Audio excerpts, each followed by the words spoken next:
Welcome everyone to the podcast for the week of October. Because it's October now. October 1st. Welcome everybody. Happy October.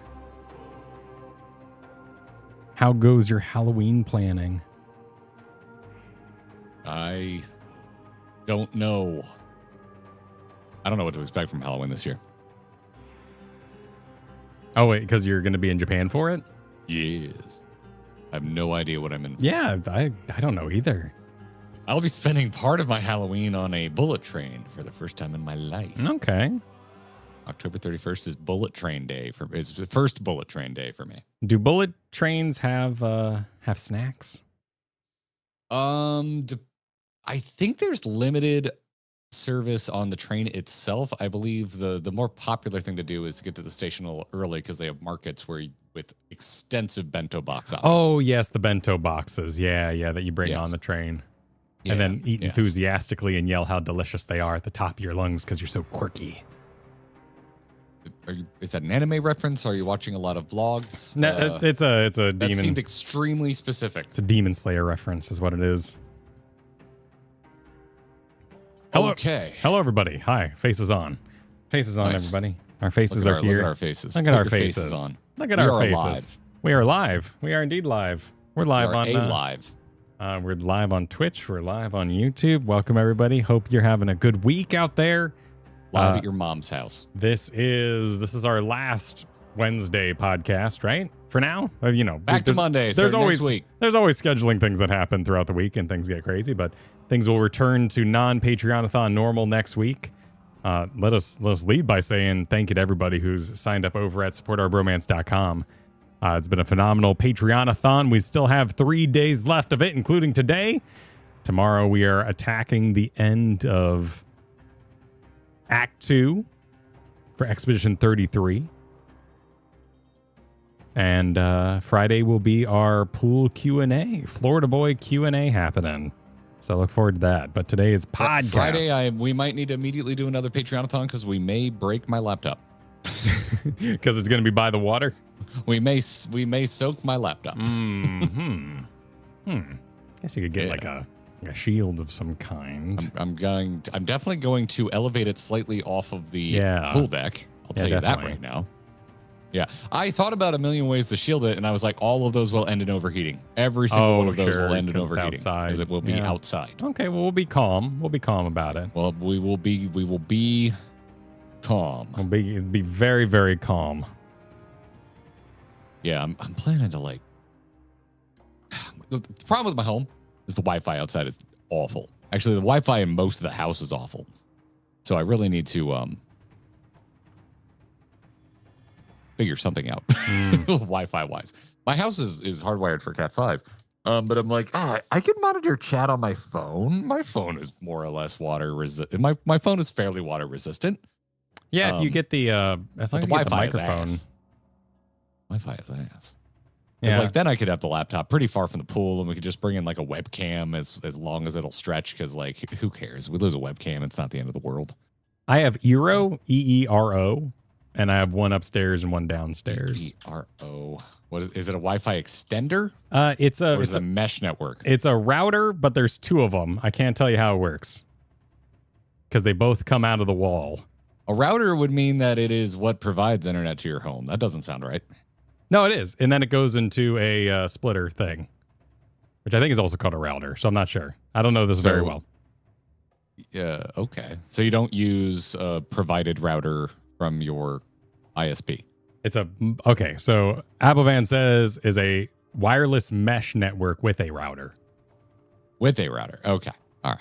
Because it goes through the cable hole into the machine, and then the cable hole downstairs also has, well, maybe it doesn't. No, I don't actually. No, it wouldn't. Why would there be cable behind the refrigerator?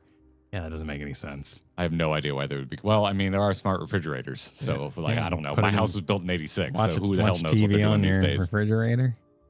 Yeah. Okay, so you're using all custom hardware. Yes. I need to talk to somebody about that. Yeah, The longest time I was like in the early, like I got on fiber pretty early on. And at that time, options for anything custom was extremely limited. I have to imagine that's not the case anymore. So I'm still using my ISP provided hardware. And I'm sure it sucks ass. So, oh yeah. When was the last time you updated? You're probably being throttled by just technology. whenever I went to 100 over 100, they brought all new stuff. So fairly, like, it's not the first fiber thing I ever had in this home. They had to add some additional hardware, but I am so out of date in terms of my knowledge of all of that. But yeah. Yeah, Mr. Kyle. I am. Also, next week we will be doing a roundtable. Oh yeah. Next week will be a Final Fantasy 14 special. We will be talking about 7.3 MSQ with Jesse Cox and Preach. OKMH cannot make it, unfortunately, and asked that we go on without her. Go on without me. So that is what we are doing. Yep. That'll be next Monday's podcast. Which I think is on the eve of patch day too, so that'll be a lot of fun. Should be, yeah. Yeah, it should be. We should be getting that Monster Hunter crossover in Final Fantasy as well as Deep Dungeon. Yeah, so that'll be fun. I believe this is the most out of the loop I have felt in Final Fantasy in a bit. So that's going down. This has been a quiet patch. My God, being caught up. It's so weird because it's like, hey, story was pretty kick ass, and I feel like I'm done. I feel like it's over. I'm looking forward to when we get around to the. I got one day of pretty cool content, and then I kind of felt done with it. We got Expedition 33 to wrap up, but I look forward to getting to the Monster Hunter Wilds business in there. That's going to be fun, and the Deep Dungeon too. So there's some fun stuff in there. I don't think it'll make a splash, but it's also summer. You know, I don't think MMOs really move the needle too far in the summertime when everyone's kind of outside doing stuff. Got the busy work changes, life changes going on. MMOs to me is a winter time activity because you're inside, you're cozy, and just want to grind. I don't think any of that matters anymore. I think the average age of an MMO player has gotten so high that if you're still playing it, I don't think it's as seasonal as it was for when we were younger. I choose to agree with it because I agree with it. I think you're right too. It aligns with it aligns with what I believe, right? It's like people who said, "Oh, YouTube video views were down because of start of school." Well, people probably say that because they think about how they started school or school started for their little ones, and they weren't watching as much YouTube. So it's an agreeable statement. So personally, completely personal, I'm not crazy about playing MMO. I always fall off MMOs a bit in the summertime because I'm in my chair. I'm hot. I want to be like laid out on the floor. It's just kind of how I go with it. Yeah. I don't think about it that way. Good for you. Good for you. I think it's outdated, and I think it's cope. Just like the people who were saying it was back to school, because they ended up being extremely wrong. Yeah, but they were also right at the same time. It was back to school. That is always right. Causation, no, they were wrong because they were reaching. Like it hadn't. You can be right to say it's Monday. It doesn't mean it's the cause for anything that is actually being discussed. It's like the people yesterday who were like, there's structures besides 3X. And it's like, that's not what anyone was talking about. Oh, sure. Yeah. No, let's. You're right, but you're right about an argument that we're not having. No, we'll talk about that tomorrow. Let's not worry about that today. No, let's not talk about it tomorrow. We're going to talk about tomorrow, and that we don't need any more advice. Thank you. That's the extent of the talk we will have at the start of the stream tomorrow. Yes, that is certainly the better way to play it. That is just the truth at this point. Yes, I do not play for individuals' approval. I play because I want to play. That's what I want to do. Anyway, let's get going with this podcast. It's the Grinding Gear Podcast, everybody. Happy end of the Patreon-a-thon. Let's freaking go. Check out supportourbromance.com. We still got some goals that we are still going for. So head on over there. Give it a look-see. How is life, Kyle? I barely get to talk to you as a friend anymore. My entire life of my every interaction with you is when are we doing X, and can we get better at parrying? And we do. Yeah, get in here and game, nerd. God, we don't even have time to talk to each other. What the hell? Listen. I said this at the start of Monday's stream. I'll do it here on the podcast. I am eminently about to defeat book 3 of Mistborn, a Sanderson book, which has captured my mind, my imagination, and everything I want to do in my next D&D campaign. It is a delightful, delightful read full of twists and turns, and I won't elaborate further because the weird thing about talking in books is it's like, hey, sign yourself up for 100 hours and let's hang out after you're done, all right? It ain't a movie. It's certainly not a TV show, and video games are half the time. It's really, really fun, but every waking solo moment of my existence right now, including some where I'm just being like, crawled on by a 1.5-year-old, and I just kind of go, whoop, Kindle, is dedicated to completing that book. Mine is same, but conquering Japanese websites. Yep. So, yep. In terms of that stuff going swimmingly, most of my favorite YouTube channels put out a video this week that I enjoyed. So it's good. Essentially, I guess the topic of the day is it's good indie eating. I feel like I'm not digesting anything insanely mainstream, and I'm doing all right. So it definitely. Kyle, you never digest anything mainstream. Well, sometimes I do. Like I'd say, like a big game comes out, like an MMO or a major release. I am really excited to get to Silent Hill F, which I'll be getting to this weekend. I'm really excited to check that out. I'm excited to hear about that. Yeah, no, it's looking good. I watched some gameplay of it last night, like the first kind of opening moments, and the reviews on it have been amazing, which is unparalleled for a Silent Hill franchise. It's been good. Folks already want to know if you're streaming Silent Hill. I have heard nothing. I'm not joining you for this, so I'm assuming no. Not well. I haven't made that choice yet. I do have a pile of solo streaming coming up, which I will tell you all about very, very soon. I'm still getting together the final thoughts, and that involves looking at play times and making sure I can actually complete what I'm planning to do. So I'm looking forward to that. I'll share with you all soon. Okay, all right. I did in fact conquer the Japanese website. Oh, good! Congratulations! Yeah, I did in fact conquer. You did more than I did. I was told by many to go to a website called Klook, which the what? Klook, Klook, okay. Not sponsored. And it will become even more apparent in a minute or two when I tell you why I didn't use them.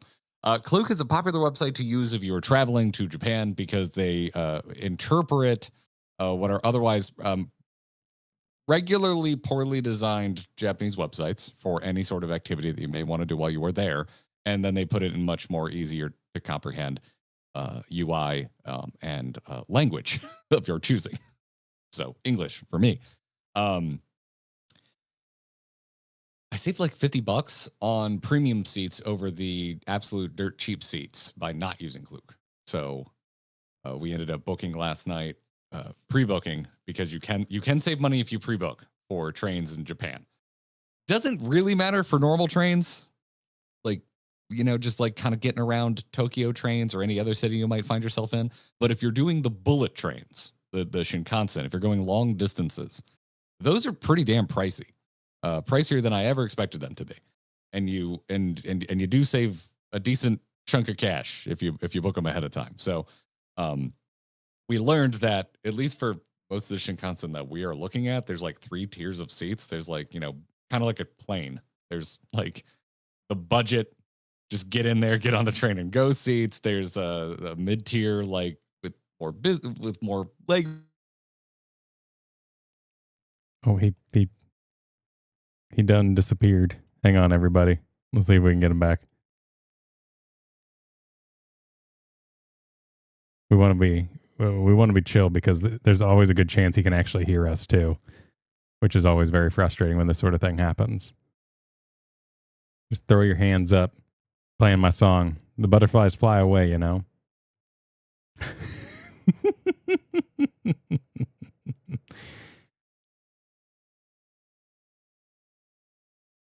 Please stream it. Which one? Which one? The Silent Hill F? I don't know. Well, see, that makes me go over to how long to beat. So that is a personal decision I need to make. Because I was just going to play that for the love and the joy of it. But I could add it to my lineup. We'll see. We'll see what happens. Please come back. Yeah, Silent Hill Forte, Silent Hill footwear, you know, all that kind of thing. Let's see. Checking phone. I have text message. Oh, his computer crashed. Okay, that does happen sometimes. It depends, Foxhound. I think that linear games can be pretty good if there's a puzzle to solve. Wow, that's a weird one. Huh? Wonder why it. You know what? It's kind of hypnotizing. Unless it starts flashing, we'll just kind of let that Matrix thing happen. Whatever Discord's doing there. Record at your own speed. Yeah, but then you're sitting in front of the camera anyway, so you end up in that loop of like, I should have streamed it. Oh, I do things for my own enjoyment all the time, like reading through Mistborn and what I've been doing with Hollow Knight, Monster Train 2. Like there is absolutely, I have a hard line on card games. Like that's just Monster Train ain't happening. I don't need anybody telling me that Break Armor is meta S tier cards. The Hollow Knight playthrough has stalled due to sleep regression, which is the 1.5-year-old is learning to fall asleep on his own. Blankets are extremely advanced technology. You may not be aware of this, but managing a blanket is a very complex skill that we all develop over time. But it means when you start gaining your own personage, that can be a very difficult piece of growing up. And so that is you never learn that skill. See, I do you got kick, and then you do the V legs, and the blanket collapses between them, and then you squeeze that down, and now you're free to roll. That's my strategy. You probably don't have the time, but have you ever watched a stream and felt the urge to backseat? Absolutely. I used to do a lot of MOBA content. I used to do a lot of strategy gaming content. Here's the Storm was my big one, but also I played a lot of Dota and StarCraft and all that kind of thing. And I absolutely could not watch Bronze League. I was happy for them. I hope they have a wonderful, wonderful time. I would avoid commenting, but sometimes you'd see things in there that weren't meant to be seen. And I had a lot of friends in Bronze League, so I'd check out their streams and I'd be like, hey, how's it going? Cool. And I did backseat once or twice. Welcome back, Garrett. I'm back. I did backseat once or twice, and I felt really bad about it. Like only once or twice, and to this day, I'm like, I shouldn't have said that. I did see the K-pop Demon Hunters post, but also hasn't Sanderson been posting like reviews of video games as well? Like, didn't he do like a mobile game? He has a podcast. He's a busy guy. He's got his fingers in the pies. We all have opinions. An Into the Nexus reference in the wild? Hell yeah. What was it?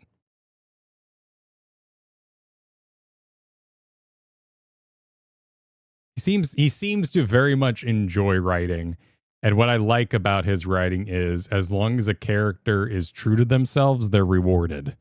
That could be alignment, decisions, promises. So far, and I'm very interested to get into Way of Kings and all that after I finish Mistborn. But nobody's been given a gift for no reason. And that's what really bothers me in books. Is when they're just like, I love you, main character. You're the most beautiful thing I've ever seen. Your dad was God. And you're like, oh, thanks. Thank you. I didn't need that. I appreciate it. Oh, they said they stopped playing HOTS when we all stopped. Oh, that's sad. We still play it from time to time. Usually a game a month. There's a big patch out right now, which is super cool.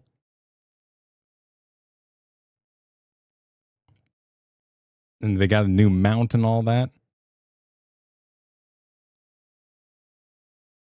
Oh, I never took that from your name.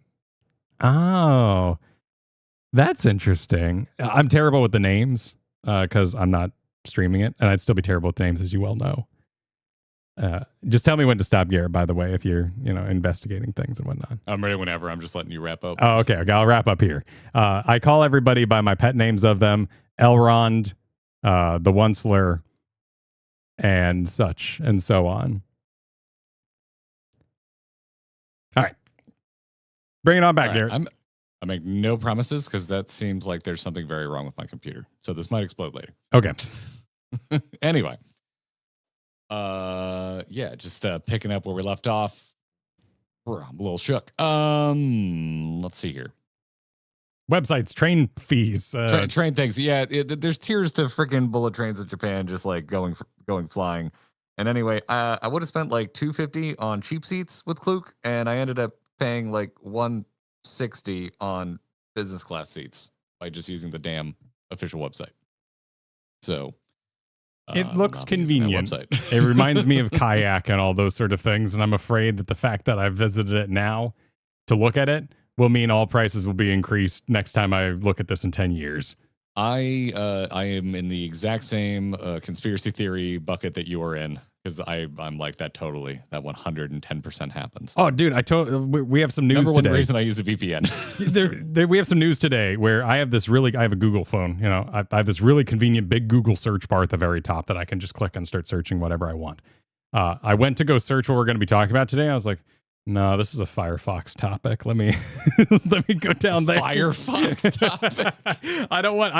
I've got a curated list of memes and video game news about enjoying video games.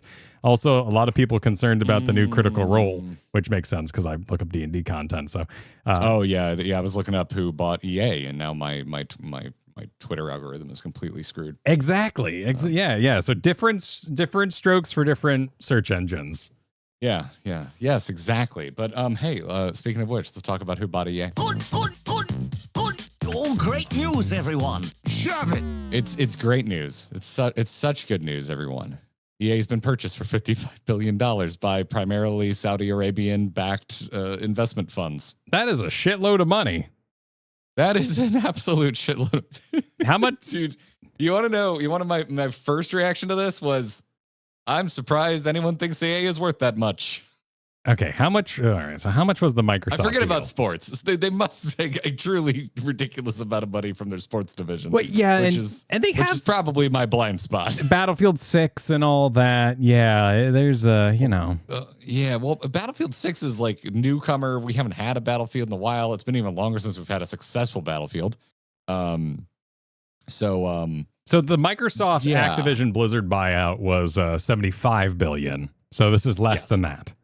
Yes, which makes sense to me because I'm much more tapped into the Activision Blizzard side of things than I am to the larger scope of the Electronic Arts side of things. I have my EA products that I do enjoy, but none of them are really hitting or even being made right now. My favorite shit from EA is because they own BioWare, so Mass Effect is going to be at the top of my favorite of EA list.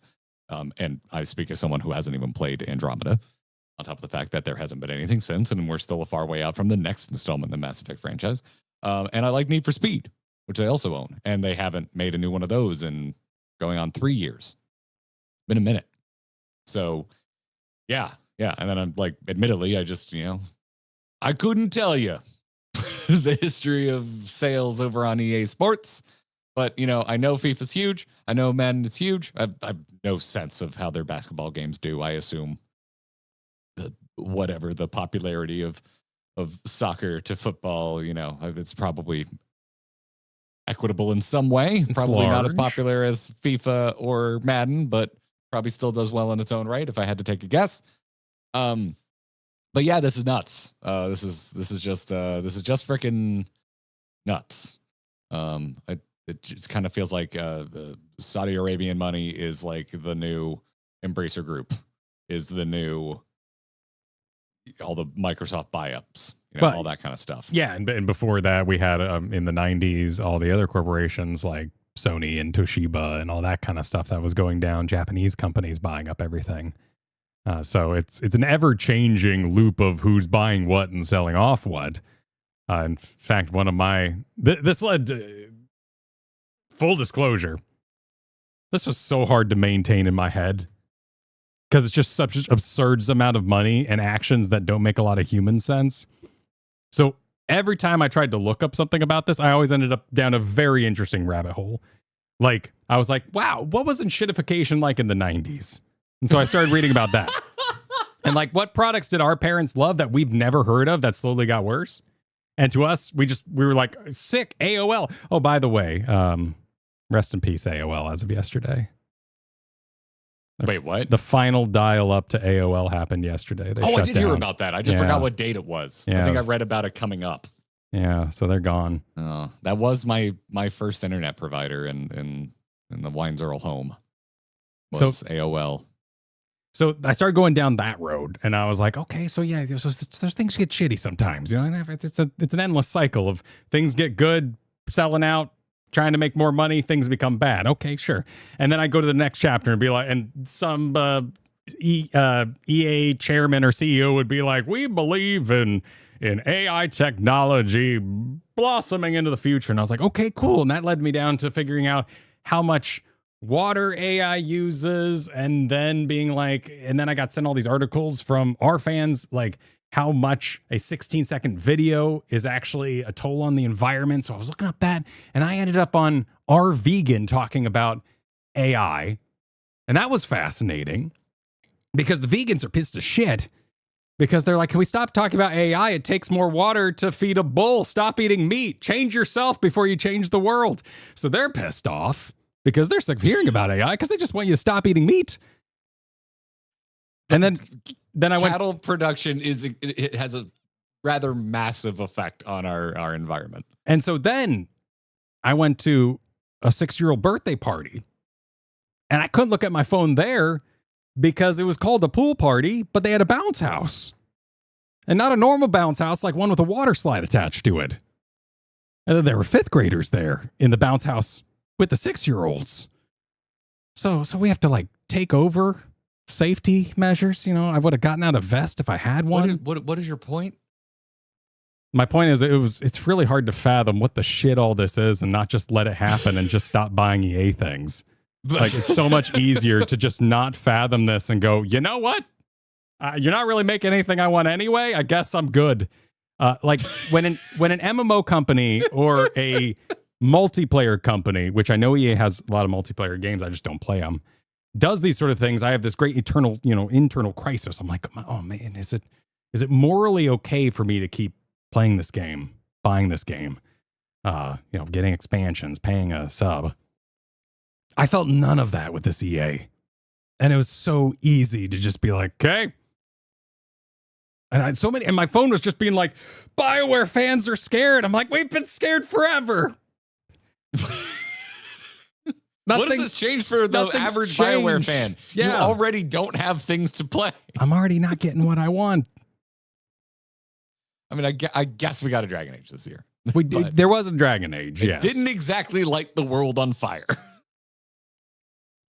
Yeah, man, it's weird. And it's not going to, we're not even remotely out of the weirdness yet. But yeah, I mean, this is massive. This is just super strange. This is super strange. And yeah, it triggers my tired big time there, bud. So, we ended up at the same destination through extremely different means, which was I was extremely informed about this.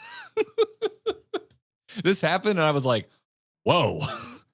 And so I went reading. So I now know more about the Saudi Arabian PIF Silver Lake and Affinity Partners than I ever wanted to know. Wow. Okay. Can you? It seems extremely sus to me. But the thing, dude, yeah, we both landed on, I'm tired and this doesn't seem good. Like, if you heard about this news and you heard about the entities that are purchasing EA, you already know how you feel about it. Like, you already know. You already know if you recoil from some of the names and political figures that are behind these investment funds, or vice versa. If you're like, hell yeah, for whatever reason. So yeah. So okay, so give me the too long didn't read, but I tried to read version. Well, the PIF is like it like the IF stands for investment fund, but it's very specifically from the country of Saudi Arabia. And it's not particularly new as far as investment funds go. It was founded in 1971 by the king of Saudi Arabia at the time. And it's currently controlled by Saudi Arabia's current ruler, the Crown Prince Mohammed bin Salman, who's been in charge since 2015. That's who now oversees the investment fund. So that was one of the three investment funds that were involved in this buyout. It's also worth mentioning that the PIF already had a pre-existing just shy of 10% stake in EA before any of this even happened. So when I went digging, no one could confirm if like the assumption is that existing stake was already kind of rolled into this buyout, but I couldn't find confirmation or lack thereof in either direction. Silver Lake is massive, ranked 12th largest in the world in the most recent ranking I could find, which was as of 2024, 12th largest investment fund in the freaking world. And then Affinity Partners, pretty new investment fund. It was founded in 2021 by Jared Kushner. If you're not aware, that is President Trump's son-in-law. Previously worked at the White House, spent a lot of time working on liaisoning, being a liaison between American and Israeli companies. And then pretty much the second dude retired from government, got $2 billion from the Saudi Arabian government to start this fund. So those are the players in this buyout. That's freaking weird. But at least Xbox prices are going up again. Moving on to our next topic, huh? All right, sounds good. We don't necessarily need to move on, but yeah, this is just bizarre. So are they planning to keep it and grow the company, or is it going to be like we have all these assets? They're forcibly taking it private. EA was a publicly traded company, and it is not going to be after this is all said and done. There's still a chance, stockholders could throw a monkey wrench into this, but it's looking like that is not going to happen. This is still going to take some time to wrap up and complete. I mean, if you remember, we were sitting on that Microsoft buying Activision news for just shy of 3 years. Yeah, it was a long time because of how many governmental entities got in the way of it. Well, and you think about the uncertainty that causes in the workplace and how much that slows down the creation of video games as well. Like Blizzard kind of came to a standstill during that for a bit. Things returned to normal probably after 3 months, but it was a pretty big delay. Yeah. So they by taking it private, they like this company, or are they going to cut it up and be like, who wants to buy BioWare, everybody? You never really know, man, because like no one really, I mean, historically with any sort of buyout, no one tells the truth. No one announces we're buying it and we're going to lay a bunch of people off and change shit up. That's never how the announcement goes, but that's usually what ends up happening. Yeah, you don't want to scare Microsoft. They were all all handshakes and smiles, and then we've been through 2 massive rounds of layoffs at Activision and Blizzard and King post the Microsoft buyout. So what is promoted and what ends up actually happening is very rarely the same thing. And Xbox wanted in on this. No, Xbox wanted in on what Disney did. Is that what happened? Wait, what? Disney increased its prices, so Xbox... Well, if you're connecting Xbox Game Pass to Disney Plus, then yes, but that's only the latest story in the rising cost of enjoying anything with an Xbox logo on it. But earlier, the start of the week, this week kicked off, obviously with the AA news, and then I think the next damn day, we all kind of perked up because the Xbox had its second price increase of this year, followed shortly by the news that Costco announced, we're done. We're just not going to sell the Xbox anymore. Don't come to Costco looking for an Xbox. We're not even going to stock them. This text is hilarious because it says, just called Costco.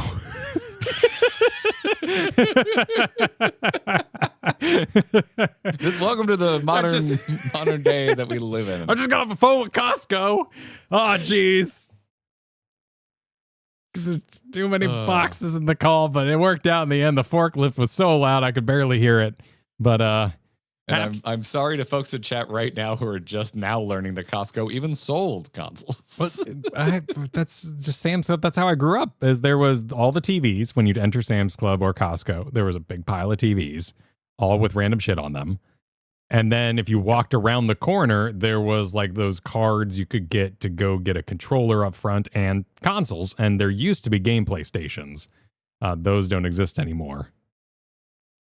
So those have been gone for a while. I cannot remember the last time I saw a gameplay station in a big box store like a Sam's or a Costco or anything like that. Yeah, Target still has them, but otherwise. Yeah. Even those are kind of rare. I think they just have them for Nintendo. Nintendo's consoles, really the right? only one that, I don't still think they does have them it. for the PlayStation or the Xbox. They just kind of leave it hanging.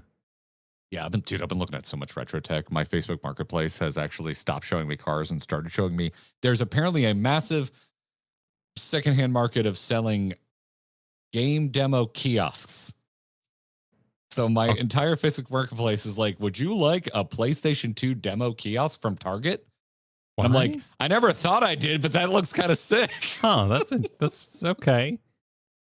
I don't know. Yeah. I've never been an arcade cabinet kind of guy in my house. I don't want a ton, but I would personally really like a Turtles in Time cabinet.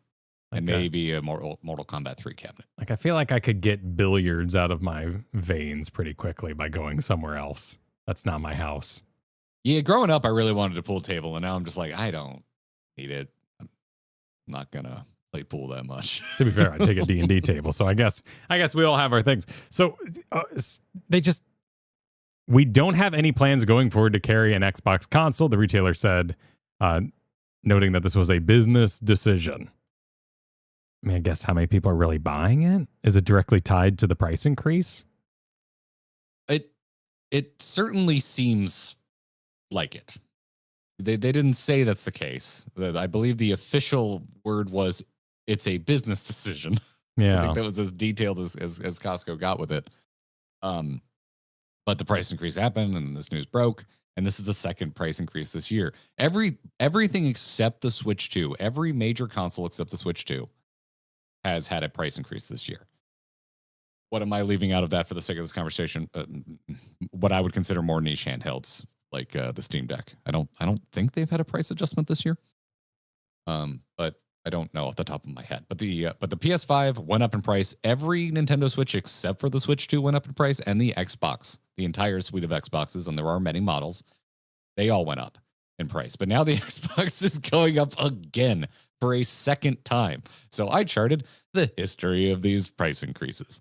The first price increase was pretty in line with what we were seeing from like the PS5 price increases. But for the sake of the comparison, I don't know. Let's go with the Series X 1 terabyte with a disk drive. Cool. Just pick one. Yeah. So we can get a baseline. Let's just go with that. So that went from $499 to $599. That got a $100 price increase already earlier this year. And then as of this week, it's going up an additional $50, which brings it to a grand total of $150 price increase over the course of the year, going from $499, its original price, to its hopefully final resting price of $649.99 before the holiday season, which also might be its final resting place. Yeah, because Xbox has already been way behind the PS5 in terms of units sold. And now it's significantly more expensive than the PS5. The only PlayStation product that costs more than any Xbox now. Well, no, that's a weird way to phrase that. No, because This is why I wrote down all of the Xboxes. So there's an even higher end Xbox Series X that you can buy that has a 2 terabyte internal storage. That used to be 600. It's now 800 after the 2 price increases. Holy shit.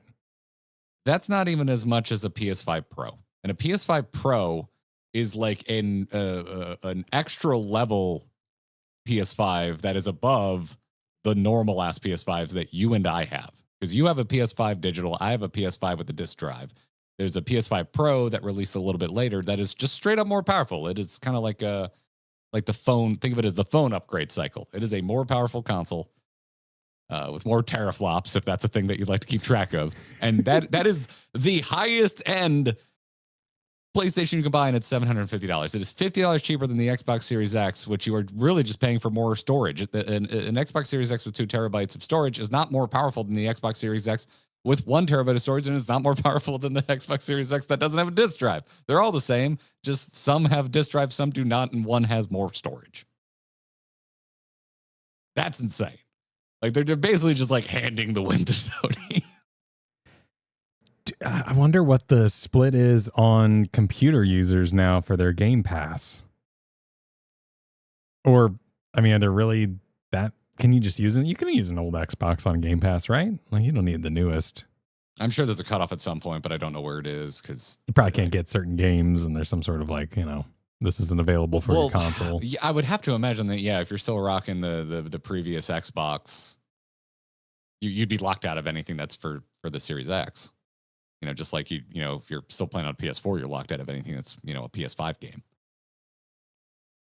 So, I mean, just in general, consoles aren't what they used to be. Although there's outliers like that's the Nintendo Switch numbers were really strong when that launched. However, now I can find them; they're just at Target. Yeah, the sign is returned in front of Best Buy. Available inside and all that. Yeah. But in the Switch, you get that double dip feeling. You feel like you bought something for the road. Yeah. I mean, it depends on what you're into, because I think there's still a really good argument for something like a Steam Deck or an Asus ROG, what they call a ROG Ally, I think. Yeah, the Ally from Asus. But I'm with you. I'm not the world's biggest Nintendo fan, but I like some of their first party games enough that I do want to have access to them, and their exclusivity works. Is it? Do I think it's pro consumer? Not really. Do I worry about it too much? Also, not really. They're kind of just a nice surprise. That's how I take them. Is I have this thing that I would buy Steam games from, but I'm going to do it on Switch instead. And hey, look at that! I can play some Zelda. Well done. That's certainly my situation. But yeah, anyway, today breaking news is that they just announced Game Pass price is going up.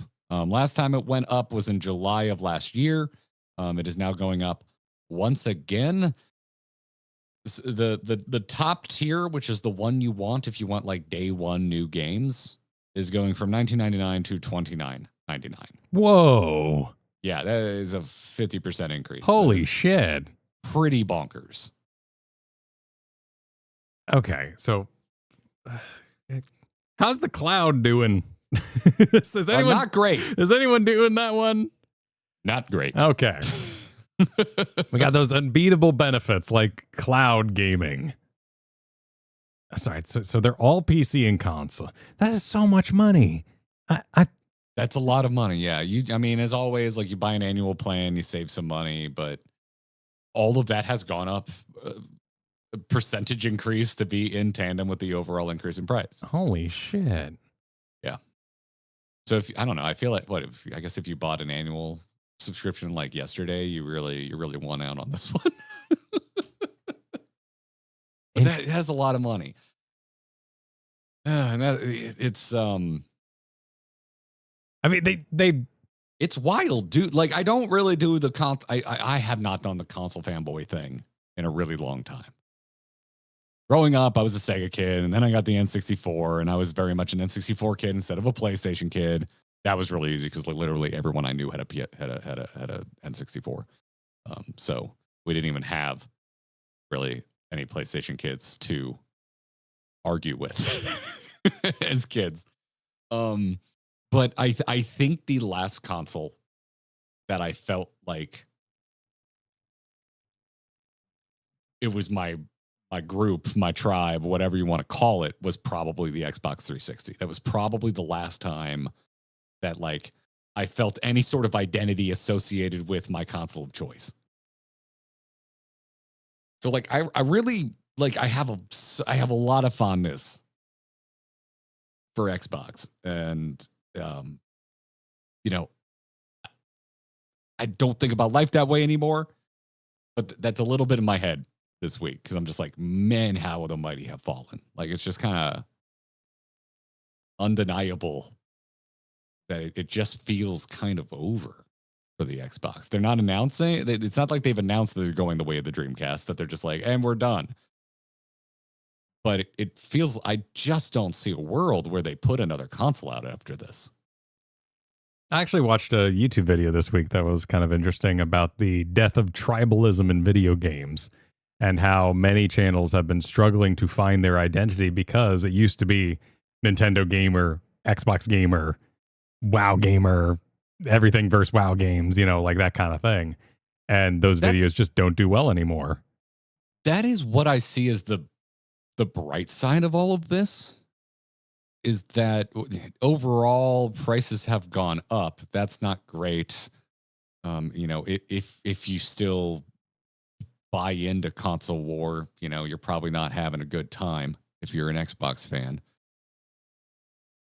But the accessibility of games and the slow rolling back of exclusivity, kind of one major title at a time, I think is really good for anyone who enjoys games. Is it perfect? No. Nintendo is still extremely locked behind the Nintendo wall. If you want to play a Nintendo game, you got to have a Nintendo console. And Sony isn't usually day and date with a PC release of Sony games. There are some exceptions, but they're still kind of slow on that. Particularly like I'm thinking of like Final Fantasy titles right now. We waited a long time to get Final Fantasy 16 on PC. But but you compare it to like, I don't know, just 10 years ago, you can play a lot more games on a platform of your choice than you used to be able to. And that's what I see as like the win here. It's not a super clean win though, because just prices going up across the board, and PC gaming isn't even PC gaming has never been particularly accessible, but it is certainly even less accessible now than it used to be. PC gaming to me, we kind of talked about it last week. We were making fun of pop figurines, but then you build a bust out of Legos and you're like, this is a really nice bust. That's a nice, I built that. And you feel very proud. That I have a completely different relationship with gaming on computer, because oftentimes I'm like, I care for that baby. I'll take care of it. I troubleshot those driver issues. Yeah, I clean its diaper out, every 3 months or so. I like this thing. And I got enough comments on my YouTube to turn off DLSS on Expedition 33. Well, and and oftentimes you built what you have, and it's very very proud ownership compared to a console in that way. This is now like $360 a year. Yeah. If you and PlayStation, I'll give it to Xbox Game Pass. I know what I'm getting, and it's easy to select a level. Anytime I've gotten PlayStation Plus, I have this just fear of, am I even buying the right thing?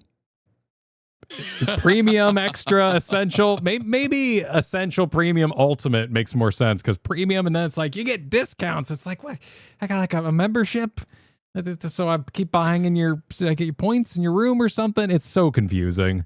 I'm simultaneously laughing at you and Jack and Chad, who just wrote Xbox 360 a year.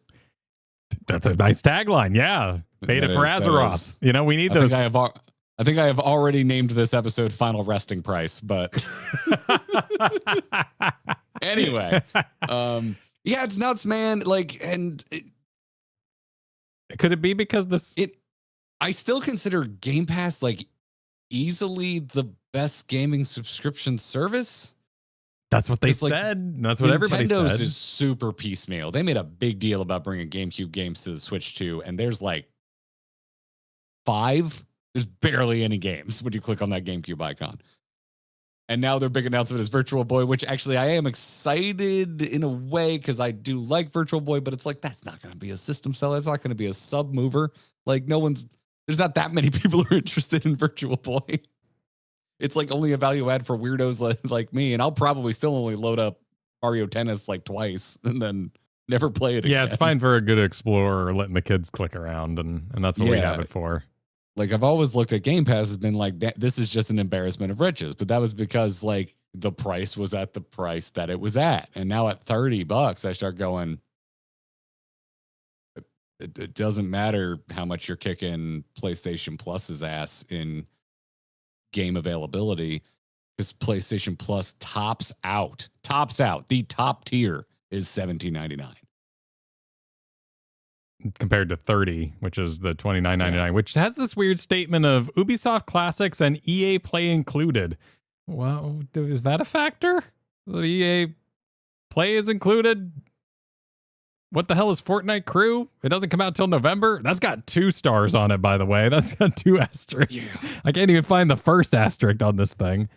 Yeah, like I just feel like at $360 a year,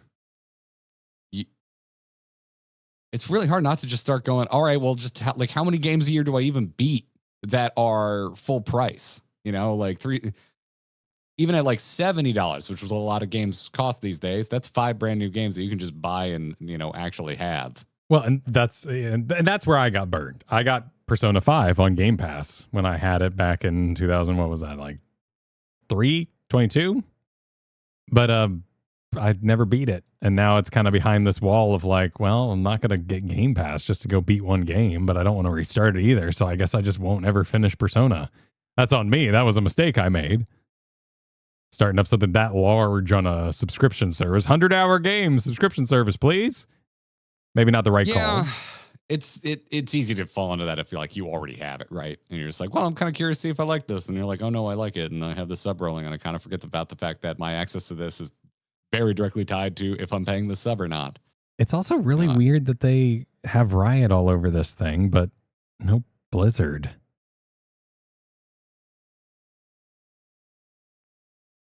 Because they got an announcement. Yeah. There's not really any major perks. It's not like you get a World of Warcraft sub for having Game Pass. Don't you get to play Diablo? Which is always something. Yeah, I thought they were going to do. Yeah, but it's D4. There's no sub for D4. You buy it once, and the thing's been on sale for like $20 recently. Yeah, that is true. It's not hard to get in. It's like it's a car. It doesn't take a lot to get someone into a new copy of Diablo 4 these days. Well, and the itch that it scratches for me is so occasional, like every 2 years, that I've gone, I kind of want to play Diablo 4, and immediately I was like next day sent a code to Path of Exile, which I played and had a really good time with. Had is not a classifier of beating that game by any means, but I'm enjoying my exploration of it, and it's satisfying that itch. Oh, wait. I'm talking to no one. Hello again, chat. Garrett might have exploded. That sucks. We lost him. All right, well, he shall return. Just smiling. He's having a great day. Fortnite Club is a membership to 100 or 1,000 premium currency skins and battle passes for the month. So it's not coming out. It's not out yet. Coming in November. The Fortnite Crew is a club membership. Yeah, that's the worst part. Is he's smiling here, but I'm sure he's not smiling at home.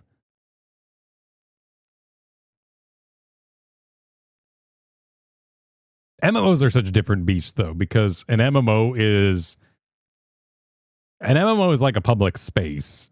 I might be mad at what's going on, but I'm still going to go to a park. I'm still going to go, ride the slide, use a water. Maybe a zoo is a better comparison. Like that's where we hang out. That one, MMOs are always the hardest for me to make these sort of business decisions on, because I always see them and go, oh no, that's my friend's home. I can't give that up easy. This is so easy to give up. Dungeon Crawler Carl? Have I read it? No, I haven't.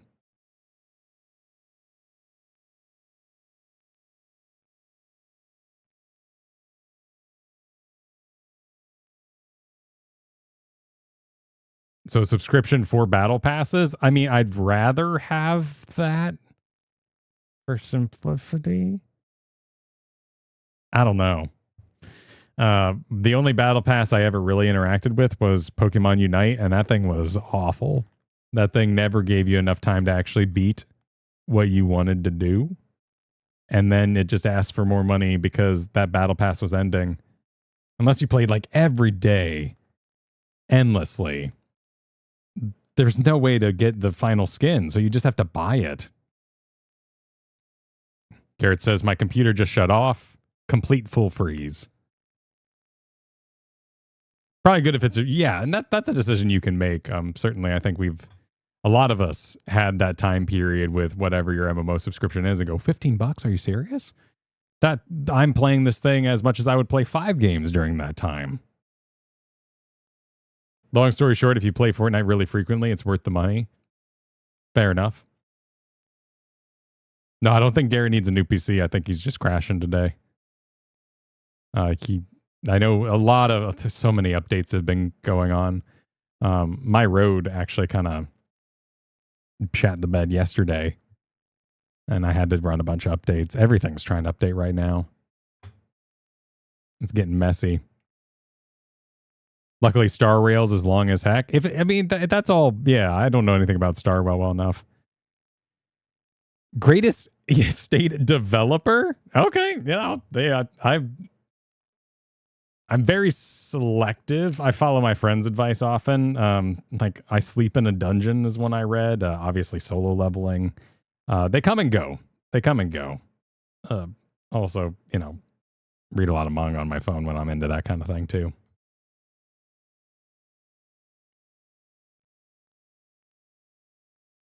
The most recent build of Windows is a little iffy.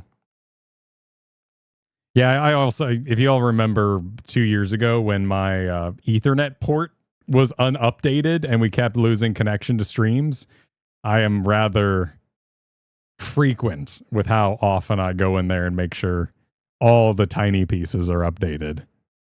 State developer's fun. Okay, I've never heard of it. I will look it up. I'm adding it to my to-do list. Once, of course, Mistborn is defeated.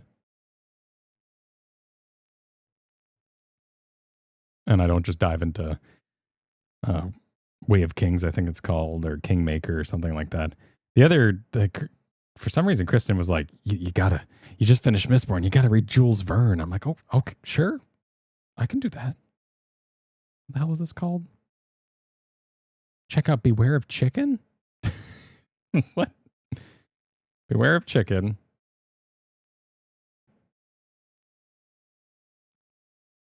And the Real Estate Brothers. Oh, where was that thing?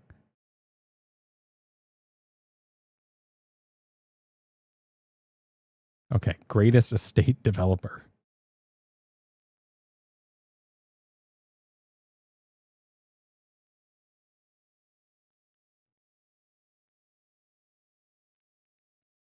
There's a second trilogy for Mistborn. I know there's a lot of supplementary materials, including there was a read my deleted scenes, the excerpts on my website. Have I beaten Act 1 of Path of Exile yet? No. I've gone in there.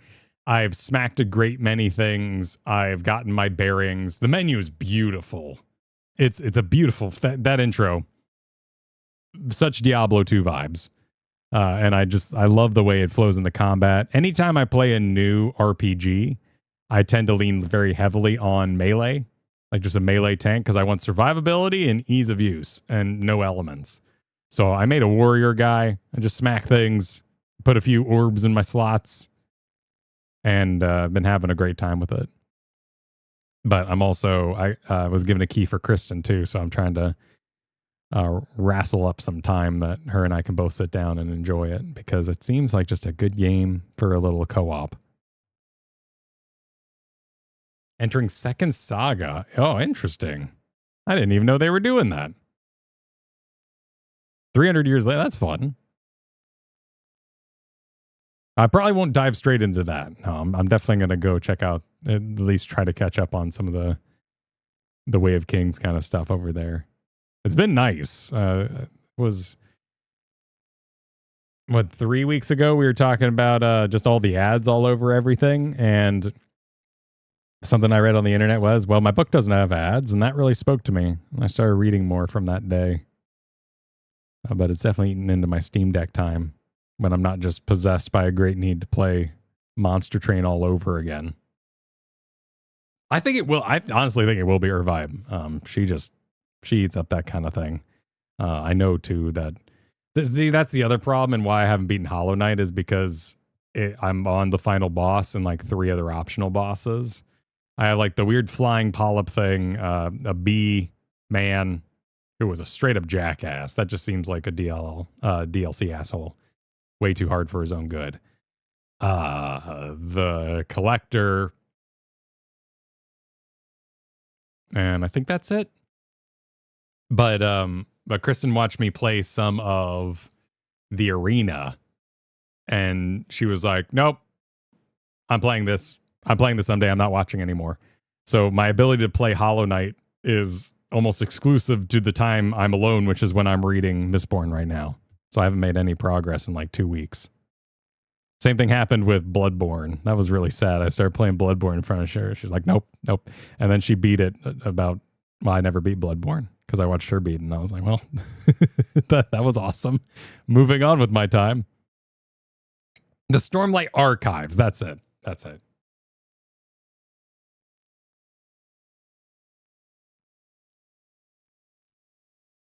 Covenant 5. How many covenants was it? Here, does that have any important information on it? And we'll stay here.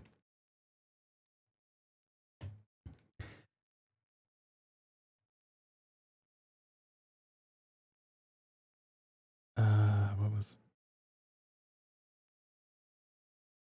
Don't expect to finish the Lightning Archive? Wait, no. I know that if you're talking about the Stormlight Archive, that's not happening for 10. Yes, I've beaten 10 3 times. The bonus boss at the end is a great freaking idea. Because it just lets you keep playing to that final level. Also gives you sort of a meta strategy of knowing, hey, am I even going to be able to win at the end of this if I don't take a couple extra cards that really don't work with my groove right now, and you head that way.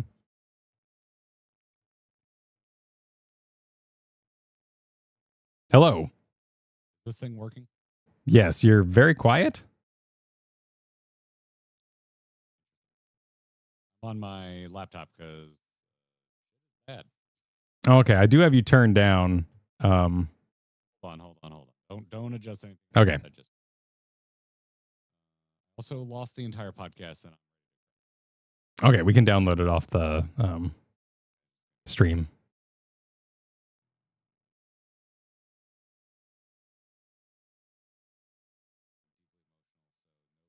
Try and tell. Is there any RTS thing? I wish. No, not really. I followed Stormgate for a while, and I signed up for their newsletter and was seeing all their updates and that kind of thing.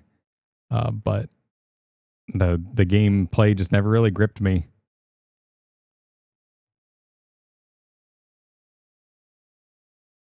Yeah, that was honestly, Jack, one of the reasons we started streaming is for the backup. I think we've only ever lost 3 podcasts in our time together, but it's always tragic. Such a pain in the butt and massive disturbance. Hades 2 is amazing. Yeah. I'm very tempted to just do. I start indie games day where I play Silk Song, and then the next day I play Hades. I don't want to keep them in stream jail for too long because those are just games I want to play. Hades 2 is a bit interesting because I need to look up how actually different it is from the original. Because I've beat the final boss of Hades 1 maybe 4 times. And each time I do, I'm like, that was freaking great. I love that little bit of story I got. What an excellent time I had. I should beat this again someday. I think Dawn of War is not one you should enter with expectations of a StarCraft, though. It plays very, very differently. Okay, how's this volume? There we go. Okay. Classic Windows putting the volume at like half of the incoming. Oh, good. Let the device take direct control of this bullshit. No, it's just for some reason input volume is at 50, literally just sitting on 50% here on Windows 11. So it was having the incoming. So do I sound like I'm more or less where I'm at? Pretty much. I can adjust you. Actually, adjust yourself down slightly. Just a little slightly. Hot. Oh, am I too loud now? Just slightly hot. Yeah, let's see. I am usually at, I think, like 93 out of 100 on input volume. How's that? That sounds great. That sounds exactly like yourself. Sick. Awesome. I am updating my drivers because they are out of date. Sure. I've had so many updates, man. It's Discord will not stop. I feel like every day I open Discord and it's like, would you like an update? Oh, I wonder if that. I'm not getting that, so I wonder if yours can't install because you're missing another update in some other neck of the woods. Maybe. Who knows?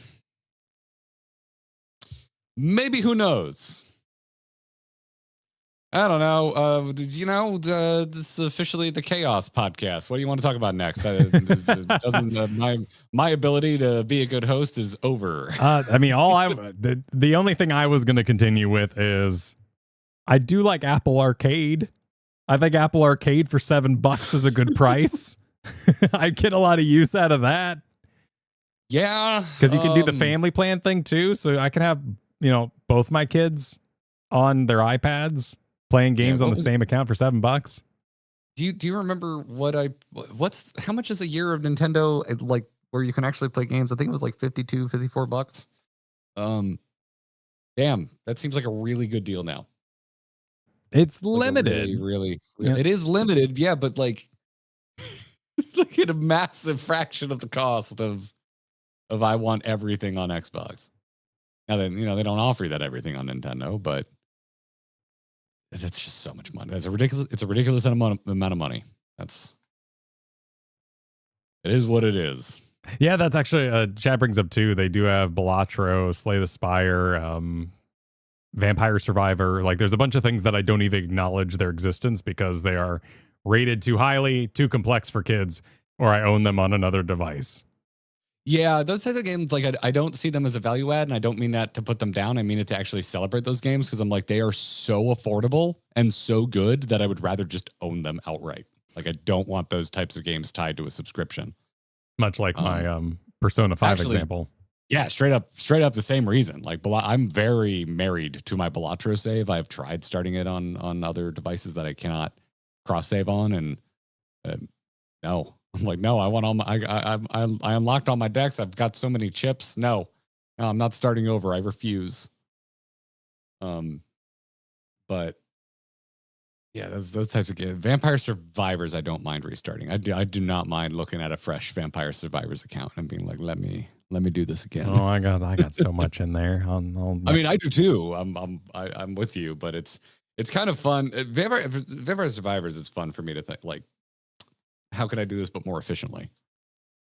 It's like, all right, let's just get Poe unlocked because as soon as I get guaranteed garlic, as soon as I can get guaranteed garlic, I'm just like, I run this map. Let's go. But yeah, it's just nuts, man. It's a big, for me, this whole thing is just, it all comes down to just like, man, how the mighty have fallen.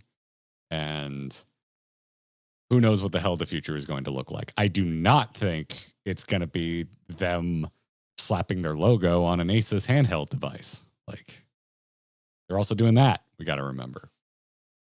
So what would be the ramifications of that? Why does that sound like a negative to you? I don't think it's necessarily a negative, but it's not going to like save. It's not like, I don't think the future involves an Xbox console is where I think this inevitably ends up. maybe that is the future. Maybe they just start slapping Xbox logos on whoever will have them and be like, this is an Xbox now. And it's just like, I think it's just going to move further and further into obscurity. And it's not really going to like, I don't know. I think the truth is that Xbox hasn't really been a household name for a while now, but this is going to like fully, I think, kind of complete their disillusion into obscurity. After that recent Owl House animation and just seeing so many independent shows and things that I get excited to watch in the evening, like Pointless Hub, or even this week there was a new Space King out. Like those are the things that I'm actually excited to watch. So I feel empowered that we are making our own entertainment. But you compare that to what like an ongoing MMO and the struggles of creating enough content in the eyes of a lot of people. It's a very weird industry time period. And then you got indie. And in fact, that was one of the other big conversations this week happening, which to some are very upset about this. Some people don't like the Game Awards. I also used to hate on the Game Awards because I hated the Oscars and I thought it was a complete waste of masturbatory time. But now I've come to enjoy rooting for my teams and seeing all the ads I want to see. And in general, when it comes to a phrase like masturbatory time, Kyle, I do want to remind you that time you enjoyed wasting is not exactly a waste of time. That is true. Exactly. And I enjoy the time I waste with the Game Awards. And some people don't want it to be some denizens of the internet, to be more specific, don't want it to be a quantifier of quality. Why did it earn this? What academy? Who are these people? We don't really know. The players vote but for a small percentage. We have very little influence over what happens there, and things have happened in the past that are kind of odd and weird. And oh man, was that scandalous? The big one being pointed to was Hades in 2020 being beat by Last of Us 2. And that's why we have the phrase snubbed. That's what gave it the credibility, was the fact that we had controversial, as you like to say, easy opinion to have debate about how can one thing win over the other. That happens almost every year at the Oscars. It is very rare the Oscars go by without some big hubbub of, oh my God, the Academy just have a blind spot for X. Typically, me as a horror fan, I kind of enjoy the Oscars. There's an old school TV vibe to it that I see as dying and disappearing more and more with each passing second that I do just enjoy and I miss. Kind of the same way, I think, even though I am part of the problem, I do not watch late night talk shows anymore, but I used to really love late night talk shows, and there's just not that many left. And without even getting into the more recent conversation that's been happening around late night talk shows, but I just it's not, I find it quaint, I guess. So I am downplaying it a bit, but there's something about it that I just find comforting. So sure, I like an award show. When I was streaming Here's the Storm into 2019, I had someone come by my channel and say, "Oh, it's so good to see you. Haven't seen you in so long. I'm so happy you're still playing." I'm not, and I don't really watch content. I'm leaving now, but it's good to see you still going. That gives me hope. That was so such an insane. Like, thanks. It's so understandable, but it is something you should keep to yourself. It is something like the late night talk show. Don't walk up to your favorite talk show host and be like, "Man, I haven't watched you in years. I'm so happy you're going. I'm so happy this show exists for my own nostalgia, but never watching you." Thanks for the show I don't like. I would probably still be watching late night if Conan was still on TV.